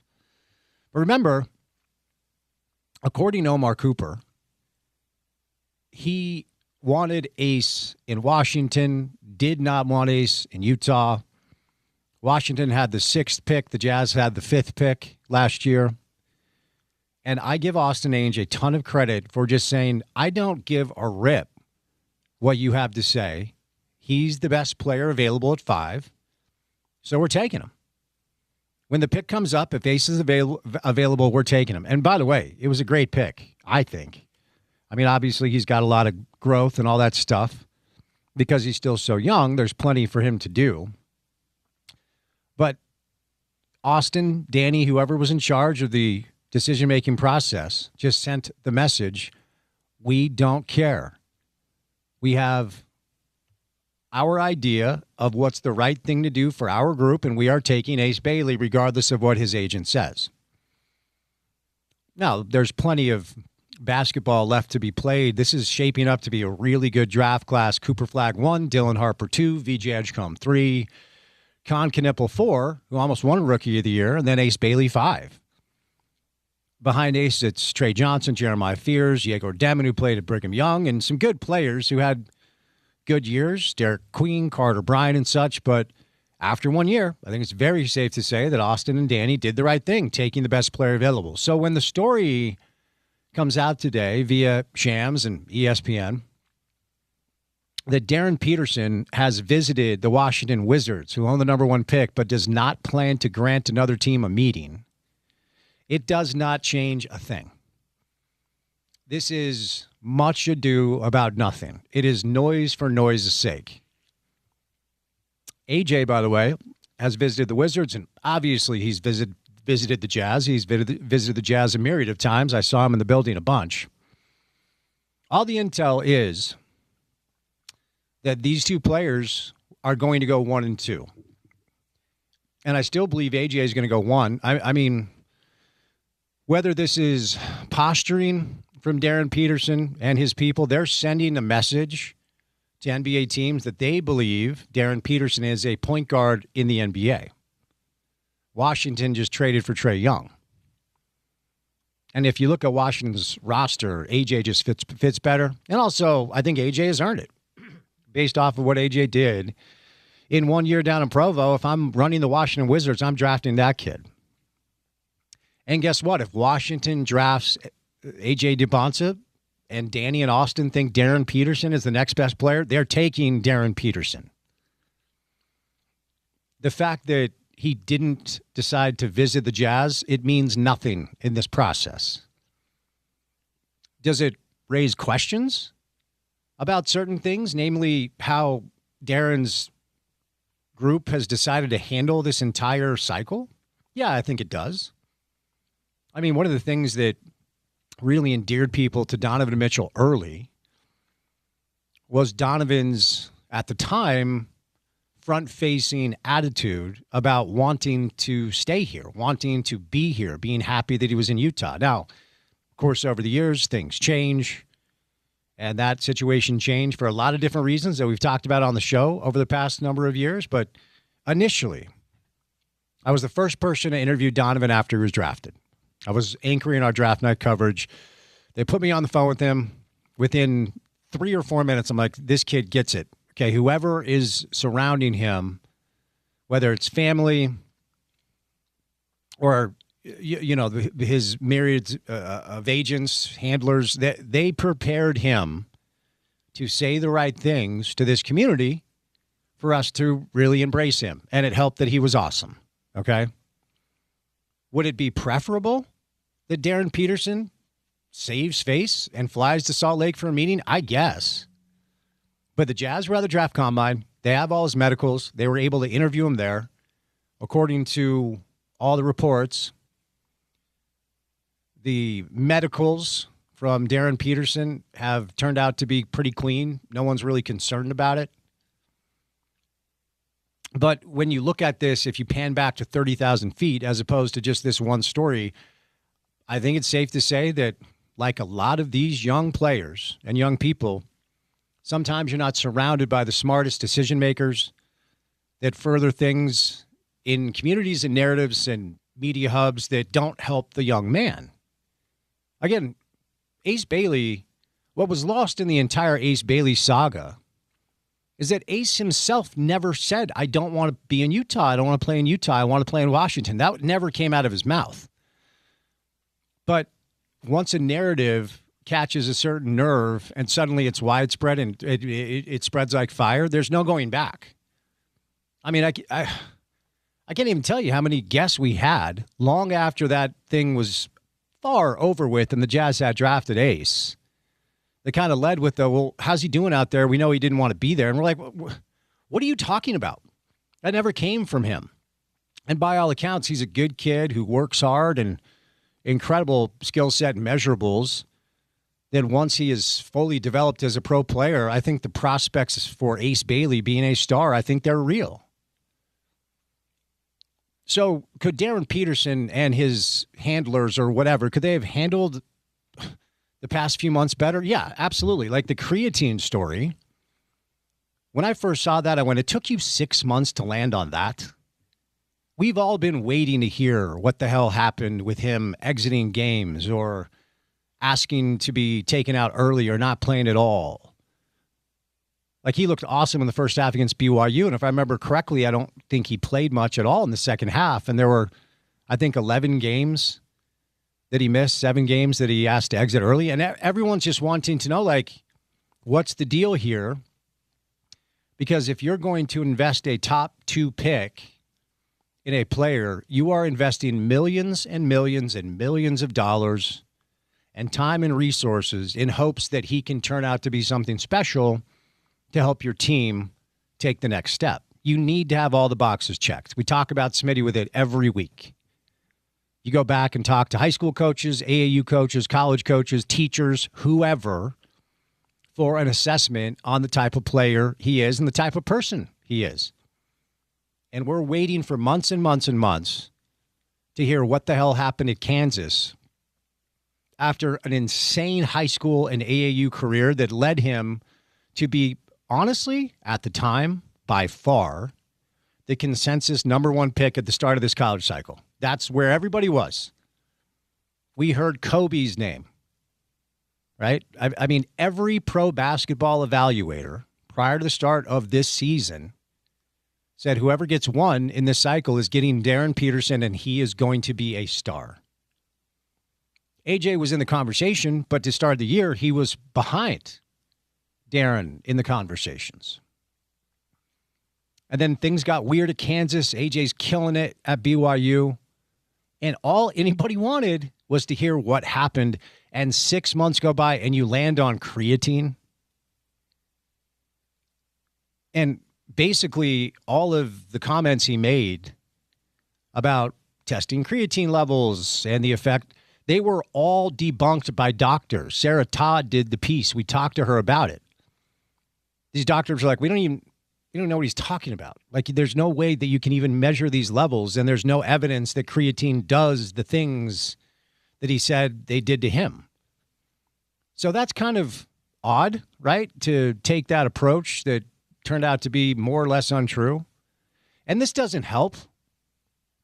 Just not being willing to come meet with the team doesn't help. But again, the bottom line is this. The Angels are killers. They don't care.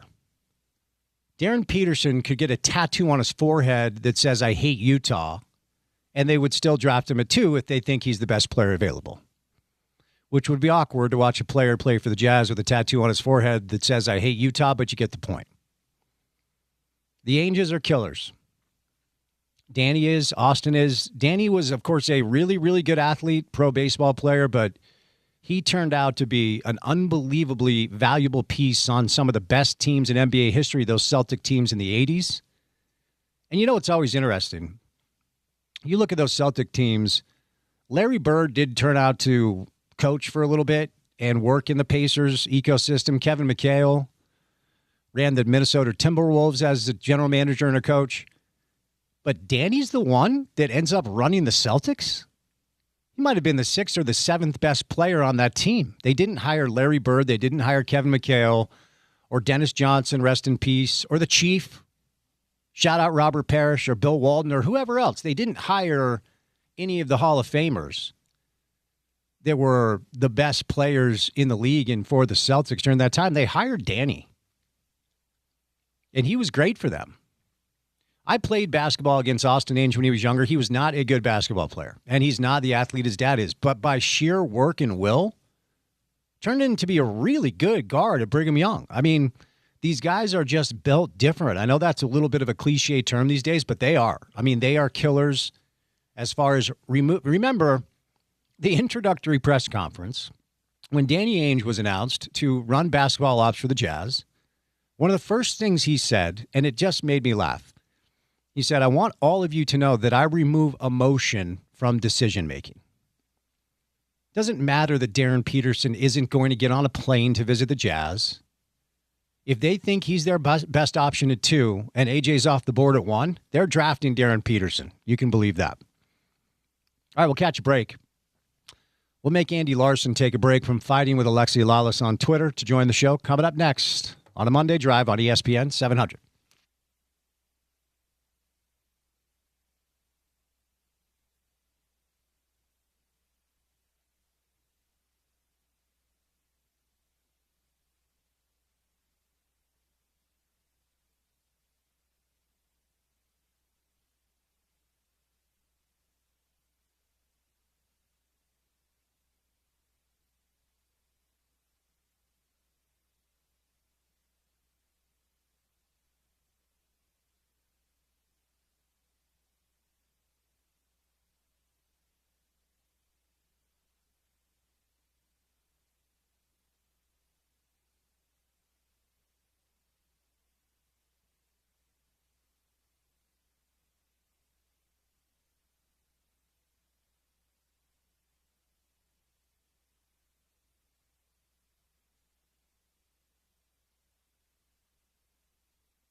Well, every time a team wins a championship, the question is, okay, which one of the players will get wasted and go on social media and embarrass himself? And we have the answer. It is Mikal Bridges. Have you been following this at all, Porter? Mikal Bridges apparently went on his IG Live and cocktail in hand. Among the things he said on his Instagram Live is Ariel Huckporty is actually 35 and lied on his birth certificate. Oh, man. Yeah. I saw some of that. Live it up, dude. Have fun. As a long-suffering Knicks fan, those guys can do whatever they want, at least for a few days. Oh, yeah. I've got no issue with it. It's always interesting to find out who's the one that's – and by the way, have a good time, imbibe, enjoy some adult beverages, but maybe turn the social media off. I mean – That's fair. I always say, like, when it comes to posting videos – when it comes to posting opinions, do that in a clear headspace. That is fair. That is fair. Just do the J.R. Smith thing where you're like publicly drunk and shirtless everywhere for a few weeks. That's right. J.R. Smith did go on the shirtless stretch. He has also confirmed that Jim Dolan asked the team not to have sexual relations for 10 weeks. Let's see. If that's what you got to do to win. Randomly. Thank you, James Dolan. Yeah. No. Not on this show. Okay. He said randomly said he wished he was in the room when Coldplay made their song Lost. He called Chris Paul a troll. So yes. So Mikal Bridges having a good time celebrating the championship. After 53 years, the New York Knicks are NBA champs. The players made the rounds today on the morning show, and poor OG Anunoby looked like he hadn't slept all night. Good morning, America. NBA draft right around the corner, and shout out to the Carolina Hurricanes for hoisting Lord Stanley's Cup, second time in their history, first time in 20 years. Jordan Stahl, at the age of 37, almost 38, wins the Conn Smythe Award, the oldest player to do that. We referenced this earlier. The Big 12 has filed a lawsuit against Texas Tech, and there's an attorney on social media named David McKenzie at McKenzie Law, who does a really good job of unpacking this stuff. And he essentially said the Texas AG threatening the Big 12 was, quote, an unforced error of the first order. As a result of that threat, this now has gone to court, and now the Big 12 has sued Texas Tech, and the NCAA is involved now. Now, the World Cup is going on currently, and we're going to bring our next guest in, and we're going to do a wellness check, as Andy Larson has been battling with Alexi Lawless via social media. You all right, bud? How are you? I'm good, man. First of all, the World Cup is amazing and awesome, and I'm so excited to watch it. I do have a preferred network when I'm watching the World Cup, and that is not usually Fox's programming, even though I enjoy the call of John Strong and Sue Holden and et cetera, but, that's how it goes. Sometimes we've got choices, and we're making them. So what was the origin story of what got your ire? Why are you and Alexi Lawless battling on social media? Look, the hydration breaks thing is a bit ridiculous, you have to admit, right? They have instituted, one of the great things about soccer is that, you have this ongoing action for 45 minutes, right? And that, it's not solely by commercial breaks, and there is a rhythm to the game. But FIFA has introduced these hydration breaks in the middle of each half, even when the games are being played indoors in 70-degree weather, and clearly, hydration is not necessarily needed in any different way. So, these are essentially 3-minute commercial breaks. Alexi Lawless defended these commercial breaks on Twitter, which was, I said some of the most corporate chivalry that I have seen, and I said some very mean things about Alexi Lawless, which I basically believe all of, but I have also deleted the tweets because I'm not trying to get fired over Alexi Lawless tweets. So, that's where we are. All right. Well, I have a rule, as you know, which is don't look at the comments. I never do, but I would imagine the band of brothers that are pro Alexi Lawless probably were coming at you pretty good. I mean, to some extent, sure. But I do truly believe that the American public is mostly against Alexi Lalas, and certainly the soccer watching public. And I don't think this is a bubble thing. I think this is it is surprising to see him on the stage with actual good soccer players like Thierry Henry and Zlatan Ibrahimovic, right? Like, but anyway, that's Fox's choice, and that's who their guy is, and that's where we are. Well, the best part of the coverage so far has been the clear disdain those two have for him.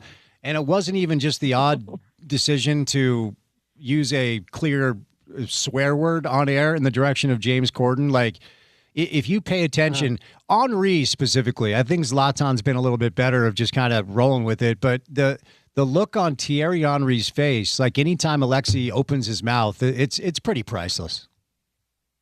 And that happened with Daniel Sturridge in the 2022 tournament too, right? Like there is a disdain from like the overall soccer watching community. I mean, but yeah, nevertheless, look, I just think maybe the focus should less be on Lawless, and that's on me a little bit, and more just on like how bad of a decision this is, because I do really hope that it's changed. We can't have this kind of hydration break, and turning soccer into a 4-quarter thing just does suck. And I hope that whatever it takes to kind of revert to the way that the game was before, I think should be done.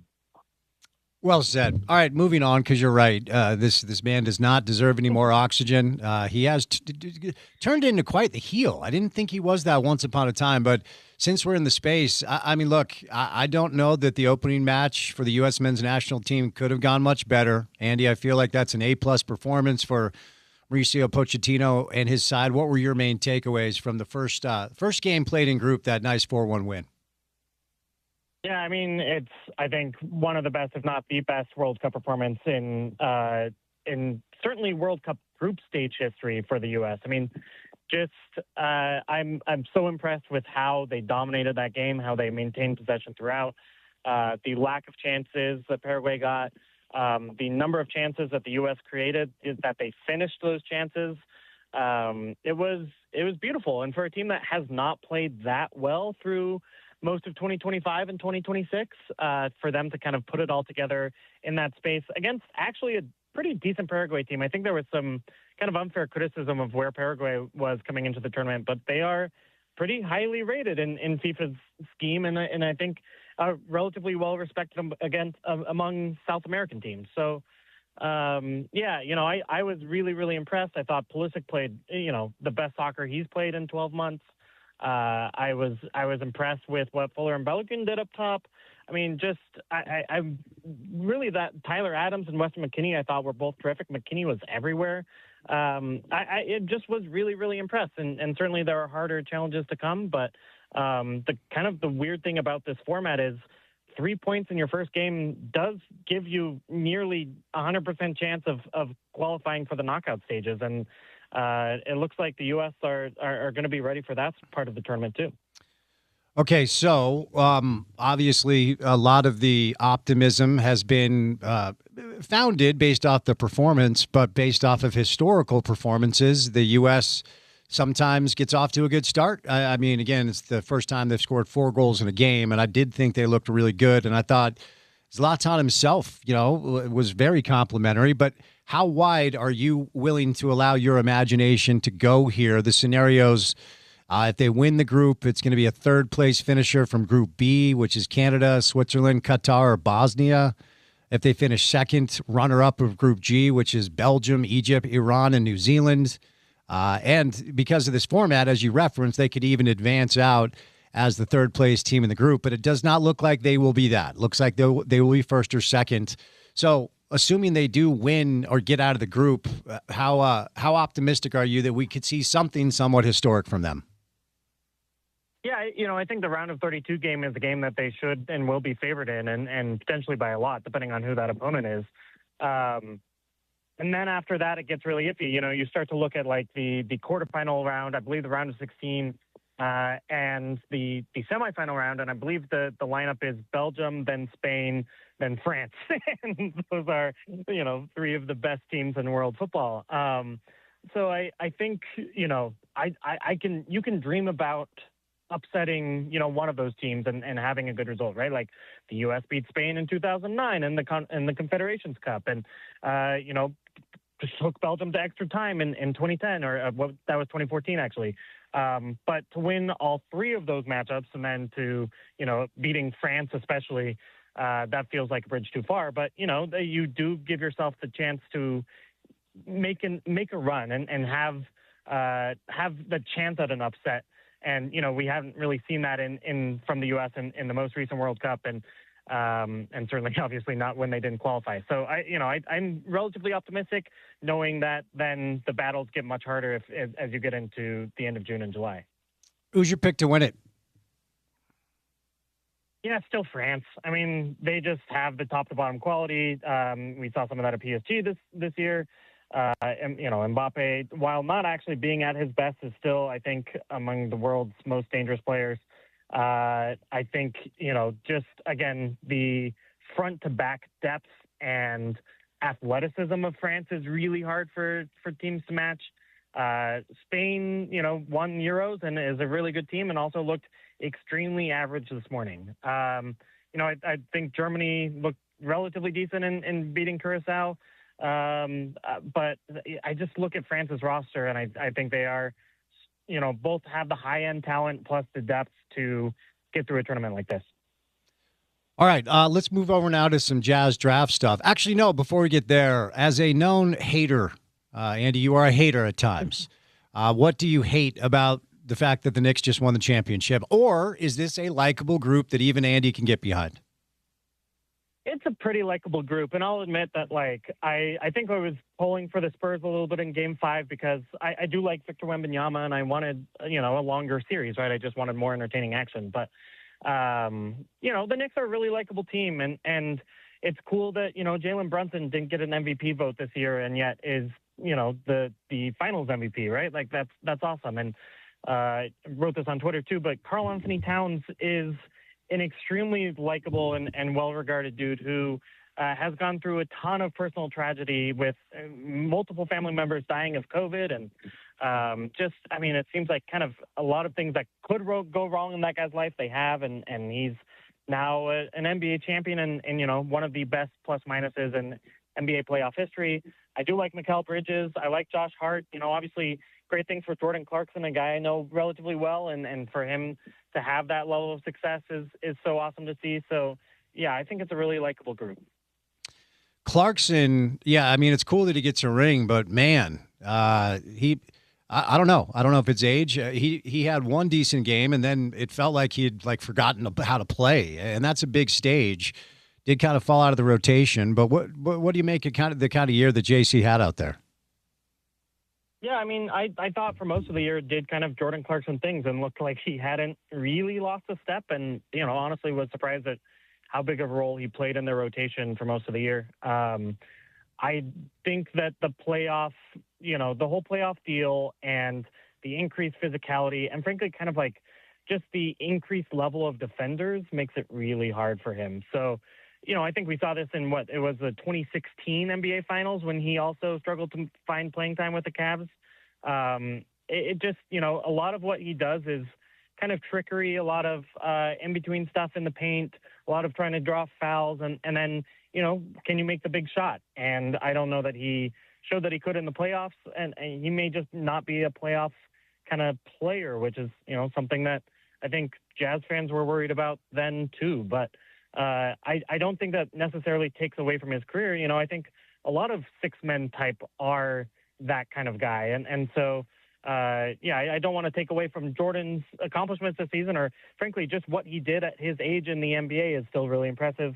And he's a deserving champion for sure.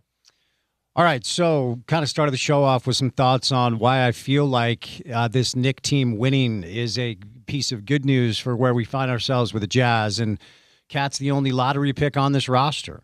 And honestly, the only player on the roster that's ever been discussed as a superstar or a potential star until now. Jalen has changed all of that. I am still stunned at what he has become in his fourth year in New York. I mean, he had some moments in Dallas, and clearly, with Luka as the primary, when Luka was hurt, as we saw, Jalen took over, and maybe New York saw some things in those small sample size moments that led them to believe he could be their number one guy. But up until now, the team, really the only team that we talk about winning a championship without one of the top, 3 to 5 dudes in the league, is Detroit in 2004. And now I feel like the Knicks joined that list. Now, of course, what Jalen just did changes who he is in this ecosystem and where he ranks or whatever. But top 10, I don't know, like just name the top 10 players in the league. If you think Jalen's on that list, maybe you think he is now. But what can be learned, Andy, as we now move into the space of the Jazz finally trying to win concerning what the Knicks just did and how it pertains to what the Jazz are trying to do? Yeah, I think the biggest trend I've seen in the NBA over the last 5 years is that it's no longer a strong link sport. It's now a weak link sport. And what I mean by that is you have to have 5 quality players who can compete on both ends of the floor on every important possession in the playoffs. You can't just have kind of guys who are out there giving things up to the opponent, because now game plans and oppositions are too smart to just allow that to happen. So, I don't think that you can have kind of one-way players anymore. I don't think you can have, that just a weakness in that way. And to the point where even if your best player is a Nikola Jokic or a Shai Gilgeous-Alexander or a Victor Wembanyama, that can be exploited if there are other weaker spots on your roster. And what we saw was, the Spurs didn't really have the attacking offensive power to consistently get baskets when it mattered most. And some of that was their youth for sure. And some of that was just kind of who they have on their roster and who they could depend on. And so, I kind of think of it that way, and that you need to have really kind of a roster 6 or 7 deep of guys you feel comfortable playing 30 minutes a game in the playoffs in order to win. And I think we saw that with Oklahoma City last year. I think we saw that even with the Spurs getting to the NBA Finals. I think that was a relatively deep team, but, just clearly didn't have enough oomph. And then the Knicks, I think, were that too. I mean, just having guys like OG Anunoby and Mikal Bridges and Josh Hart, just having kind of answers up and down the roster that you can just play, made it possible for them to win these games. So, as I think about the Jazz in that construct, they might bring Ace Bailey off the bench next year. That means you are really deep. And all of a sudden you do have these players that I think mean that they're a difficult out for teams in the playoffs. And that's not to say that, they're even going to make the second round next year, but I think they're going to have weapons. They're not going to play kind of dumb basketball. And I think that makes all the difference, is to have some of that toughness and have a lot of that depth. All right. The Wembanyama stuff, he leaves the court without shaking hands. Am I up in arms about it? No. Do I think it's a little silly? Yes. From a sporting standpoint, comment with the media, we'll see you never, whatever. People are freaking out about that. 22 years old. So obviously still very young. When you kind of look at this entire Wembanyama experience all year long, into the playoffs, into the finals, what stands out to you is incredibly unique, and what do you think he needs to still learn? Yeah, I mean, there's no one who's affected defensive possessions like he does in NBA history. And I mean that, I'm not saying that he's yet the best defender ever, but he was the first unanimous defensive player of the year, and he is longer and is more disruptive than anyone I've ever seen. And almost took the Spurs to an NBA championship because of it. There's clearly some growing up to do, and that's fair to say, and I'm not sure that I would bet on anyone more likely to do that growing up, right? It's pretty clear he's got a pretty good head on his shoulders, right? To do the monk thing, to be as well read as he is, I think he is really thoughtful, especially when he answers in French. I think his answers are really good, actually.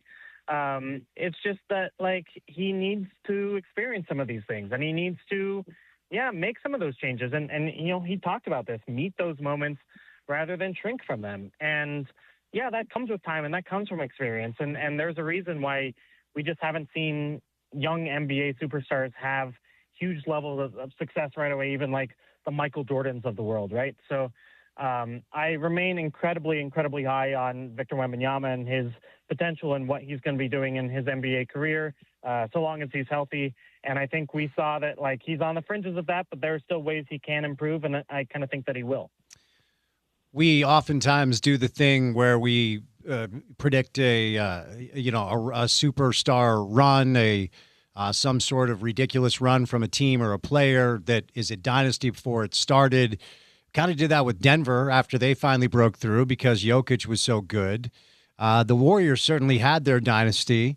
So I'm not going to say that the league belongs to the Spurs for the next 5-6 years, but you just go down this roster and Carter Bryant is 20 and Stephon Castle is 21 and Julian Champagnie is 24 and Dylan Harper, who was awesome all year long, was 20 and Wembanyama is 22 and Devin Vassell is 25. I mean, the bulk of their best players. And De'Aaron Fox is going to have himself an offseason, man, because he's got to wear that finals, I'll tell you what. But the bulk of their best players moving forward, the average age is about 23, 24. As you read the Andy Larson tea leaves, what do you think the next 5-6 years could look like for the San Antonio Spurs? Yeah, I mean, they're perennial champion, either favorites or second favorites, right? Like, it's either them or the Oklahoma City Thunder, who you can say the same thing about. And frankly, like, if the Thunder have Jalen Williams healthy for that Western Conference Finals, I'm still betting on them to win that series, right? Like, so I think we have to remember that. And heck, if we're giving Victor Wembanyama the benefit of the doubt that he's going to improve, I think we should probably do that for Chet Holmgren too, right? Like, he's also an incredibly young and talented guy who's going to get better. I think those two teams are going to be the class of the NBA moving forward for the foreseeable future. And that doesn't mean like other teams like the Jazz and the Knicks and the Celtics don't have a chance to also get there. But it is going to take some favorable stuff falling in their direction. I mean, the Knicks were fortunate about the state of the Eastern Conference this year, right? Like the Spurs had to get through a much harder gauntlet in the West than the Knicks did in the East. I don't think there's really much disputing that. But nevertheless, they won. So you've seen teams like this, like, Toronto in the year they won the championship, I think was one of those teams. Indiana was one game away last year. I mean, there are teams. One of the things that's been really fun about the NBA team building is just teams that have just tried to be good year after year after year have either come to the doorstep or actually won the NBA title in the last 10 years in a way they didn't the previous 10 years or the 10 years before that, right? Like when it was just the Bulls and the Spurs. So, I think the NBA is in a really good place. And while the Spurs are going to be one of the best teams in the league, I'm not sure that they are going to be necessarily the best team. I can't pencil in 5 championships in a row for them or anything. And it's always hard to, try to understand maybe what the front office of a team is thinking based off of the peers that they are competing with. I mean, look, you and I have talked about this. I understand the strategic approach of what tanking can do to hold on to draft assets, but as far as the integrity of the game, I do think that's a real thing, and I hate that. My belief is you do what you can to be as good as you can every year, then go try to compete and win games. But that's also a pretty reductive way of explaining what can be a pretty complex process of trying to build an NBA champion. And what we've seen with 8 teams winning a title, 8 different teams winning a title over the past 8 years is there's no one way to do this. And if you put yourself in a spot where you just have a shot and you get a little luck on your side, a J-Dub injury for the Toronto Raptors, it was a Durant, Steph, Clay situation where they were all hurt. In the one year they had Kawhi, they won a championship. Like, there are so many things that can happen. But if you're the Utah Jazz or another team in the Western Conference and you're looking at those two teams, is there any mindset about a realistic window not being open for quite some time, or do you just do the best you can to build the best team you can as soon as you can and try to throw punches with them just the best in the best possible competitive way? Yeah, I mean, I think the lesson over the last 8 years is that you try to win, but you're not dumb about it, right? Like you don't sell the farm to get assets necessarily, but you try to put a good team together, and the Knicks gave up 4 picks for Mikal Bridges. Like they've made some swings, and the Spurs, I think the De'Aaron Fox trade was a swing, which I think they may regret at this point. But it takes some real moves in order to get here, and I think we've seen that both tanking and just trying to be good for a long time are both viable paths to winning, and that's why I say that the league, I think, is in a good team building place, is because you don't just have to build through the draft, right? Like none of those Knicks starters were drafted by the Knicks. They were acquired in free agency or the trade market, and not, kind of like in a New York superstar kind of way.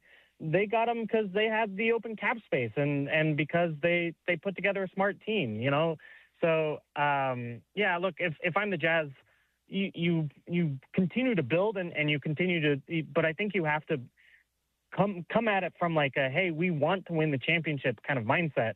And then, without trying to force that right away, So I'm not trading 5 future firsts for a role player at this point. No, but I am trying to say like, okay, we can build to something in the next few years where we can challenge for something. And even if it turns out that, hey, Victor Wembanyama and the Spurs are a undefeatable opponent in the playoffs, then you make adjustments there. Or maybe, Wemby gets hurt because he's 7'5" and falls really far when he falls, like it just stuff happens that you don't know. I think, I think about the Jazz choosing to rebuild 4 years ago as maybe a potential mistake. If only, like, the thing is, Donovan Mitchell and Rudy Gobert are clearly also kind of not the players you can commit to in the NBA Finals either. So anyway, it is kind of a fascinating conversation because there are just a ton of different ways you can approach it. So that leads us to the draft, and we'll end on this. The news that Darren Peterson is only meeting with Washington, to me, is a nothing burger. I mean, if Washington goes AJ and Danny and Austin believe that Darren is the guy at 2, they're going to take him. There's no doubt in my mind. But as we approach the draft here in just a handful of days, Andy, what's your intel? What are you thinking? What do you think the Jazz do on draft night? How does it end up playing out? Yeah, I mean, I have no intel, so I'll start there. But I do think it's interesting that Darren's not working out with the Jazz. And, I think less so in terms of what the Jazz will do, because you're right, the Jazz will just draft whoever they want no matter what. But I do think it's revealing about Darren's thought process about where he stands. And he believes that he is the number 1 pick in this draft and is really confident about that. And, is frankly kind of not playing basketball in order to protect that position, which is also the worry about him at Kansas, right? So, like, I don't think it's a huge deal, but I do think it's kind of another in the list of, like, that doesn't make you feel great about Darren Peterson moments. And look, he's so talented that it may just not matter, and he may just be the guy, and Darren Peterson might be in a Jazz uniform next year. But you do just feel a little bit more comfortable going with AJ or maybe even Cameron Boozer because they are, competitors. They have played through adversity, and they are also extremely talented top prospects, right? So, look, if Darren Peterson does go number 1 and AJ falls to number 2 to the Jazz, I think Jazz fans should be delighted with that. I think he is the best prospect in college basketball.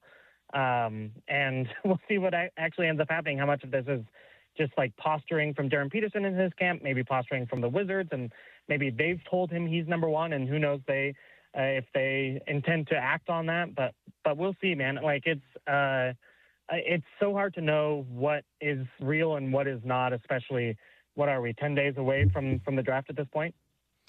Yeah. Do you think there's anything to the Boozer stuff? I mean, Bill Simmons, who knows Danny from the Boston days, is doubling down on his belief that the Jazz are taking Cameron Boozer at 2. I don't know, man. And I like Cameron. Who doesn't? He's going to be really good.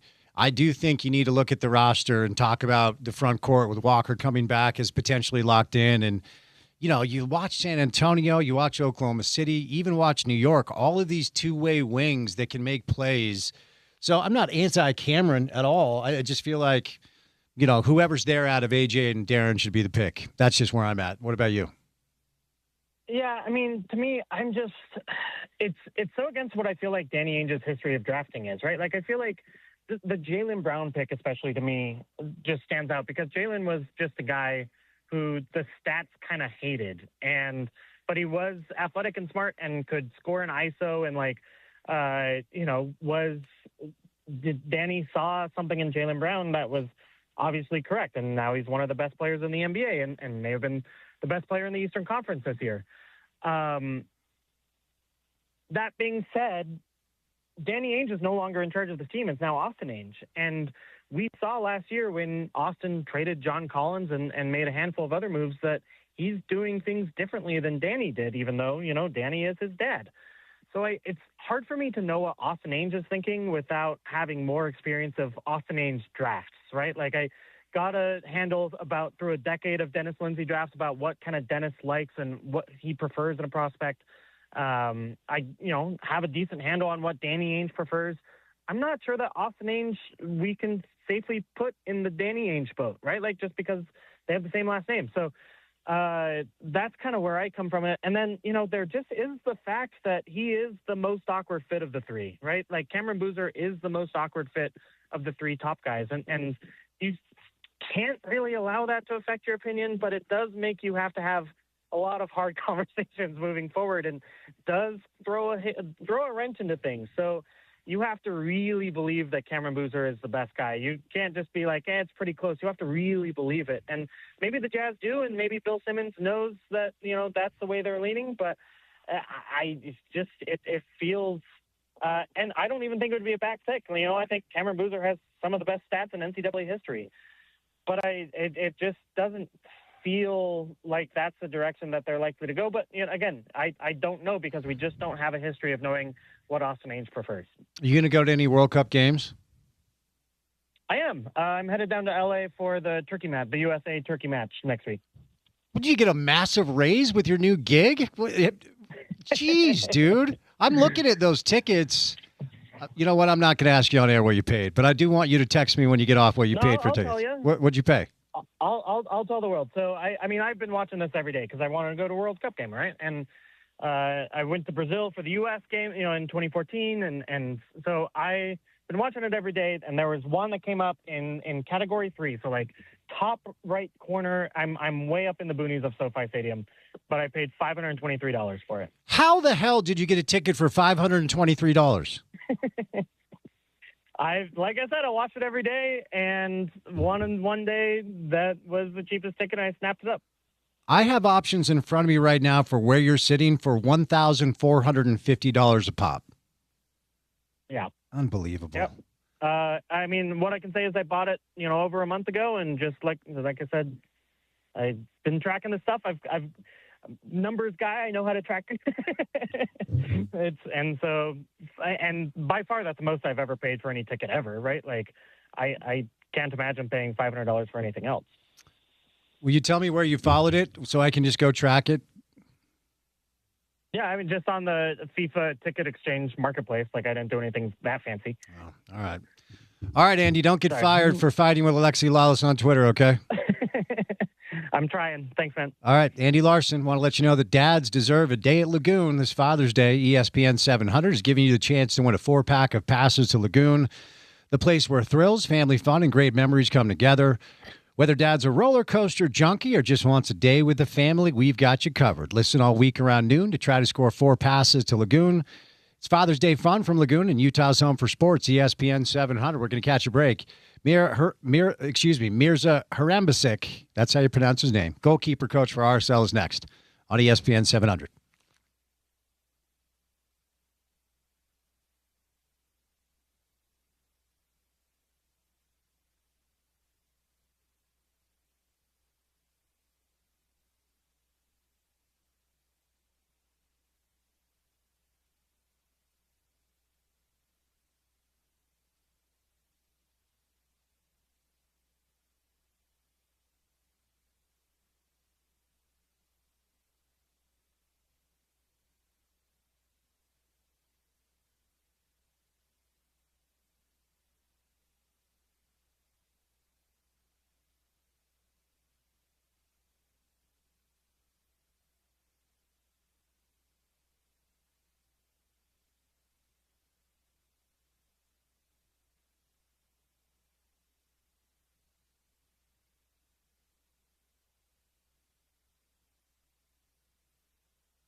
It is 0-0 in the 38th minute between Saudi Arabia and Uruguay. The Saudis nearly tallied off a corner, but a save by the keeper for Uruguay. And speaking of saves, we welcome in the goalkeeper coach for Real Salt Lake. Never had a chance to interview him before.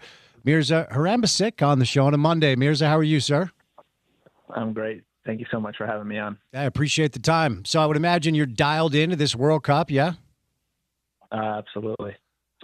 I got to get just coming back from Europe right now, so a little bit of the time change, trying to catch a USA game at 3 a.m., but all good. Got to get your pick to win it. Who do you think is going to win the World Cup this year, Mirza? I'll go with France. France, okay. Well, I'll tell you what, that first match for the U.S. men's national team could not have gone much better. I wonder what you made of that 4-1 win against Paraguay. Yeah, obviously, coming into the tournament, there's been a lot of pressure and a lot of doubt in the national team, but I think that was a great statement performance, and hopefully one that we can continue to build off of. As I referenced, I've never had a chance to interview you before. I know how highly liked and respected you are over at RSL. So let's talk about your origin story, when you first discovered that you loved the game and how you kind of made your way into coaching. Yeah, absolutely. For me, obviously, I moved here to the United States as a refugee. We escaped the war in Bosnia, and I grew up here in the States, spending most of my life in Michigan, and then just obviously in the neighborhood, a lot of immigrants in the neighborhood that I grew up with, and everyone loved playing soccer. And I was not so great on the field, so they threw me in goal, and I fell in love with it, and just kind of continued that, and played in high school, played in college. Unsuccessful playing career overseas back in Bosnia, and then I transitioned into coaching after that. I started my coaching career at the University of Hartford in Connecticut, and a small amateur academy, Oakwood Soccer Club, before moving to RSL 8 years ago and starting with the academy, and have coached, have been a goalkeeper coach for all the teams of the club, Academy Monarchs, short stint with the Royals, and now the first team. I've got your college profile up here. That's a good head of hair you had on. That's a good head. And you still have it, right? You still rock the long hair, don't you? Okay, there you go. Yeah. Forgive me if you don't want to go too deep into this, and if you don't, that's fine. I'm just genuinely fascinated what it was like escaping the war and coming over here. That must have been quite a process. Can you tell us how that was? Yeah. Obviously, my memories are very minimal. I was born in February of '92. Bosnia declared for its independence as a country in March of '92, and things in my hometown got very bad that summer. And my father was in a concentration camp in October and November of that year. So we escaped and were refugees in Croatia and then Austria. So this whole process, I was probably, we left Bosnia when I was about 10 months old, and then moved to Austria and was there till about 3-4 years old and then we moved to the United States. My gosh. Was your father able to move with you? Yes. Okay, thankfully good. he was able to escape, and we escaped. There was this refugee bus that was taking people that were fortunate enough to escape to a safe zone, and we were able to get on that bus, and we went to a safe zone in Bosnia, and from there we were able to gain refugee status in Austria. Man, that is wild. Most of us Americans will never have to worry about anything like that at all. What is your experience? And you referenced you don't have a lot of memories of it, but how does that kind of color your experience at living here in the United States based off of what you and your family went through? Yeah, I mean, my experiences are obviously, minimal from Bosnia, but kind of my big driving force and my largest motivation factor is my parents, and seeing how hard they worked moving to a country they didn't know the language, and providing a life for me just based on their hard work and their determination. My goodness. So I would imagine you're cheering for your home nation, right? That was a solid draw, round one against Canada. Absolutely. I would have, if you would have told me before the game, 1-1 draw with Canada, I would have definitely taken it. Tell me what you think the U.S. men's national team can do. I mean, based off the expanded format, getting 3 points in your first match, all but guarantees, I hate to say that, but that you'll get out of the group, and most models have them favored to win the group, and they haven't been in the quarters since, I think, 2002. Not a lot of success in the knockout round, but what do you think this team can do, best case scenario, this World Cup cycle?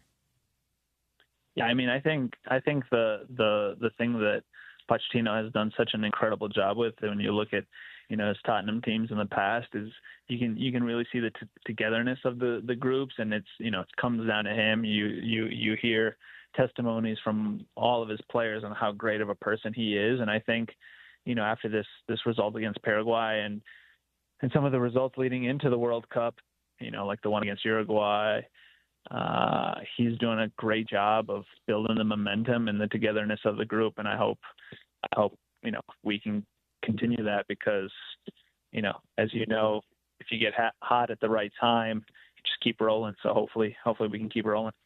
So, look, we will put the storyline to bed because it is what it is, but all of us that cover RSL or part of the Real Salt Lake family ecosystem, what have you, really thought certainly Diego, if not Xavier Gozo too, would be part of this experience, and neither are. Now, Gozo's emergence certainly came a little bit later in the cycle, but Diego had played in 17 of the 18 matches prior to and played well, and it felt like Pochettino liked him a lot. What was the reaction from the locker room to find out that neither one, but specifically Diego more so, was left off the roster? Yeah, I mean, I think just from the locker room, from the coaching staff, from everyone at the club, was obviously disappointment, sadness for Diego, shock, like you mentioned, how involved Diego was. Everyone's gutted for him. Everyone was cheering for him and Gozo, but like you mentioned, kind of the consistency that Diego did have with the team. Everyone's gutted for him, and everyone knows that if he was in this World Cup roster, he would have definitely made a difference for this team. So everyone knows how that everyone sees the fire that Diego plays with on match day, and I'm sure he's going to continue that and come back even better and be ready for the next World Cup. I have no doubt that he'll be part of. So to take us kind of into the locker room a little bit this year, Mirza, as it's been a really, really bright start. And, I do want to talk about your role. Of course, Rafa Cabral has been incredible since landing on the ground, and you work with him specifically as the goalkeeper coach. But what would you most attribute this dynamite start to at the start of the year? I feel like if I told any of you guys at the World Cup break you would be third in the West, probably everybody would have taken it, yeah? Yeah, absolutely. I mean, I commend all the guys. I commend Kurt Schmidt and all the front office, and obviously the players that we have signed, and how well everyone is gelled together. The togetherness of the group is tremendous. From the players that are playing the most and scoring the most goals to the players that aren't playing a lot, everyone is together. No one is, obviously you're going to be disappointed that you're not playing consistently, but no one's angry. Everyone's just bought in and working together to achieve the common goal, and that's to win the league. And the togetherness and the hard work of the group that I think is really pushing us forward. The mix of veterans and youngsters I find really interesting. You have a DeAndre Yedlin that's probably in the fall or the winter of his career, and then you have a Sergi Solans, who was, in college not that long ago, or a Gozo who still lives with his mom. You've got you've got these vets and these young players. What's that dynamic like in the locker room between the players? I think young players need older players to look up to, and the way that you look up to the older players is the work that they put in. And players like Rafa and DeAndre, two of our older players, they're two of our hardest working players. So as a young player, you look at that and you see the example of these two guys that have achieved so much in their career, but they're still, some of the hardest working players, if not the hardest working players on the team, so it's obviously motivating for the young guys, and it kind of shows them the way. So I have found Pablo to be a very fascinating, not just coach, but person to get to know him over the past 5-6 years since he took the job when Freddie left for Seattle. And as someone who's been by his side, what sort of insight can you share with us about the type of coach and person Pablo is? Yeah, I mean, obviously Pablo's a great coach. He's played at the highest levels for so long. But the togetherness and the empowerment that he gives to us as a staff and to the players is unbelievable. And I think when you have a boss and you have a coach that allows you to work and to express yourself, you just want to give that much more back to him. And that goes for the players on the team, and that goes for the staff. And we have great camaraderie within the team, but also within our staff and with Pablo, and that's all credit to him. Okay, before I set you loose, I got to ask you about Rafa Cabral, who clearly has solidified this position. I mean, Nicky was and is a legend, and since then it's been moments here or there with maybe youngster David Ochoa, and then Zach deserves credit for doing the best he could, but we haven't had anyone like Rafa since Nick retired. So what can you share with us about him, his work ethic, his leadership, and what he means to the group? Yeah, I mean, I've never seen anyone work this hard. I mean, he's the first one in the building and the last one to leave. He attacks the gym. He attacks on-field training. He stays after training to take more reps and to work. And it's unbelievable to see. And that's how he takes care of his body, diet-wise, and that's why he plays so young. Being 36, he could easily play another 5+ years.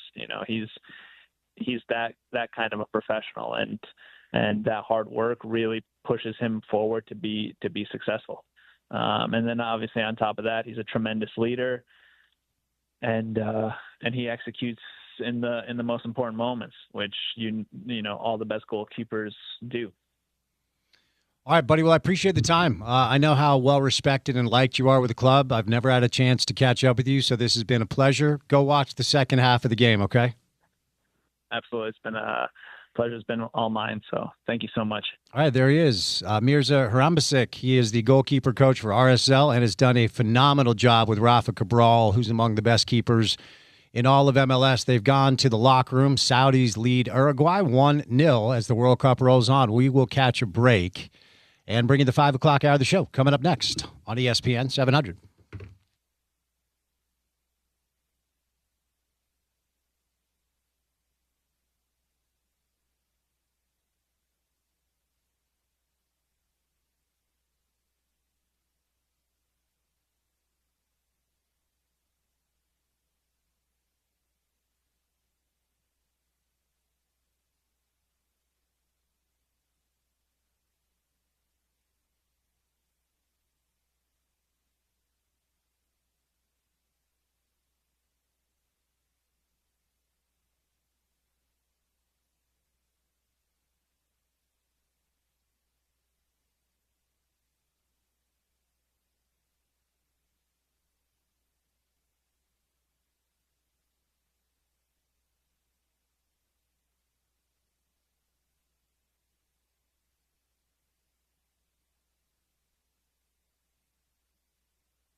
All right, wrapping up the show for a Monday afternoon. Sam Amick from The Athletic, former NBA Daily Assist staff member once upon a time, is reporting that Walker Kessler is at odds with the Jazz front office over his lack of an extension offer last summer and the current handling of his restricted free agency. Our very own Tim McMahon has alluded to the complications of these negotiations. The offseason has begun, so the window has started. Make no mistake, conversations happen whether the window is open or not. But and Sam also says, difficult day for the Jazz on the optics front. Here you have Darren Peterson refusing to work out for the team with the number 2 pick 1 year after Ace Bailey did the same. As I referenced, they still drafted Ace. If Austin thinks it's Darren at 2, they're going to draft Darren at 2. But the Walker Kessler stuff feels somewhat notable. And Porter, I feel like every time we have Tim on, he's alluded to this gently, and now we have Sam Amick chiming in. We'll see how this plays out. I mean, you can't lose him for nothing. We learned that lesson with Gordon Hayward, but at the very least, if he doesn't want to be here, you got to sign and trade him. Yeah, I think that the Walker Kessler presents enough value that is the hopeful move. But on the other side, Spence, if there's no trade to be made and you can't come to terms, then it is one of those tough situations where you may lose a draft asset that you picked up and developed and quite like, but maybe aren't exactly seeing eye to eye on the dollar signs, right?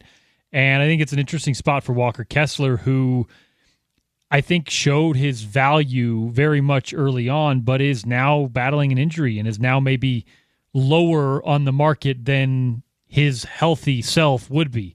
And that's a tough spot. So ultimately, when you see these reports, right, whether it's disgruntled or there's space between the team and the player, no, that is space between the front office and a agent.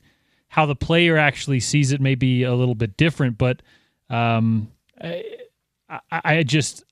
would not be entirely surprised if you don't see Walker Kessler on this team going forward. And that's not because I don't think the Jazz like him or he doesn't like the Jazz or being here. It's simply because they have a loaded front court, may draft another front court player, and are looking at things in a roster building scope. It's going to be interesting to see how this plays out. Yeah, if this Walker Kessler story starts to snowball, get ready for the noise surrounding Cameron Boozer at 2 to become even louder and louder and louder. Mm-hmm. The only way I think Cameron makes sense is if it's Walker or Jaren Jackson. If one of the front court players are moved, and right now Jaren Jackson Jr. and Larry Markkinen have long-term contracts, then Cameron can make sense. As the roster is now, if Walker comes back, I still think it's got to be Darren Peterson or A.J. DeBonta at 2, whoever Washington doesn't take. But this is an interesting wrinkle. Obviously, our guy Tim McMahon is very plugged in, but so is Sam. Sam Amick knows his stuff. All right, before we catch a break, of course, the World Cup continues to roll along. Another match tonight. I want to let you know that DraftKings Sports is live in all 50 states. Yes, that means you, Utah. The whole world is watching one tournament right now. Group stage chaos, knockout drama, stoppage time, heartbreak. The DraftKings Sports app is now live in Utah. So whether you're catching the early kickoff before work or the late match at the bar, you're in on every minute, every match, every moment, all in one app. The world's biggest stage is in the palm of your hand. New DraftKings customers, sign up with code ESPN 700, spend $5 to get $200 in total rewards. That's ESPN 700 in partnership with DraftKings. The crown is yours. Event trading offered by DraftKings Predictions, a CFTC registered introducing broker. Trading involves risk of loss. Market availability varies. Eligibility restrictions apply. $50 every 7 days via click to claim, issued in non-withdrawable prediction dollars that expire in 1 year. This ends on June the 28th. The terms are dkng.co/predictions promo. One very notable thing that Mark Harlan, and he dropped a lot of very notable things, we're going to learn at the end of the week or next week who the new apparel partner is for Utah Athletics. Yeah, that was slipped into that interview, of course, up and available wherever you podcast or our website, in case you missed it with Mark. A bunch of good stuff in there, at least on a local front. That's probably the one to look for this week. The The Big 12 stuff is going to be a mess, but we got some movement on that front today, and I think it was a major one. The AG in Texas and Texas Tech themselves may have put their foot in some stuff they may want to take back at some point. So interesting stuff, and yeah, good stuff from Mark Harlan. No doubt, no doubt. All right, that's going to do it for a Monday show. Porter, what's coming up on a Tuesday edition of the program? Hey, maybe Mr. Tim McMahon has an update on the Walker Kessler situation for us. Chris Kamrani, of course, talking World Cup and more. Dave Fox in studio talking sports, of course. Mm-hmm. Talking sports with Dave Fox, as always. I guess. Usually sports, sometimes like bad yacht rock music. Yeah, most of the time. Kyle Beckerman, the captain, also joins the program. Yeah, excited to catch up with KB5 tomorrow. It's been a minute since he's done any media, and of course, with the World Cup going on, I thought it would be a good time to catch up with Kyle. We'll say goodnight. Special thank you today to Mark Harlan, Tommy Beer, Andy Larson, and Mira Harambasic, the goalkeeper coach for RSL. If you missed any of the sound, the website is ESPN700sports.com. Download the mobile app, take us on the go, and then check out our podcast page, which is called The Drive with Spence Checketts. Available wherever you get your shows. For Porter, I'm Spence saying goodnight. Have a lovely Monday evening. We'll talk to you on a Tuesday Drive. As always, you can catch it right here on ESPN 700.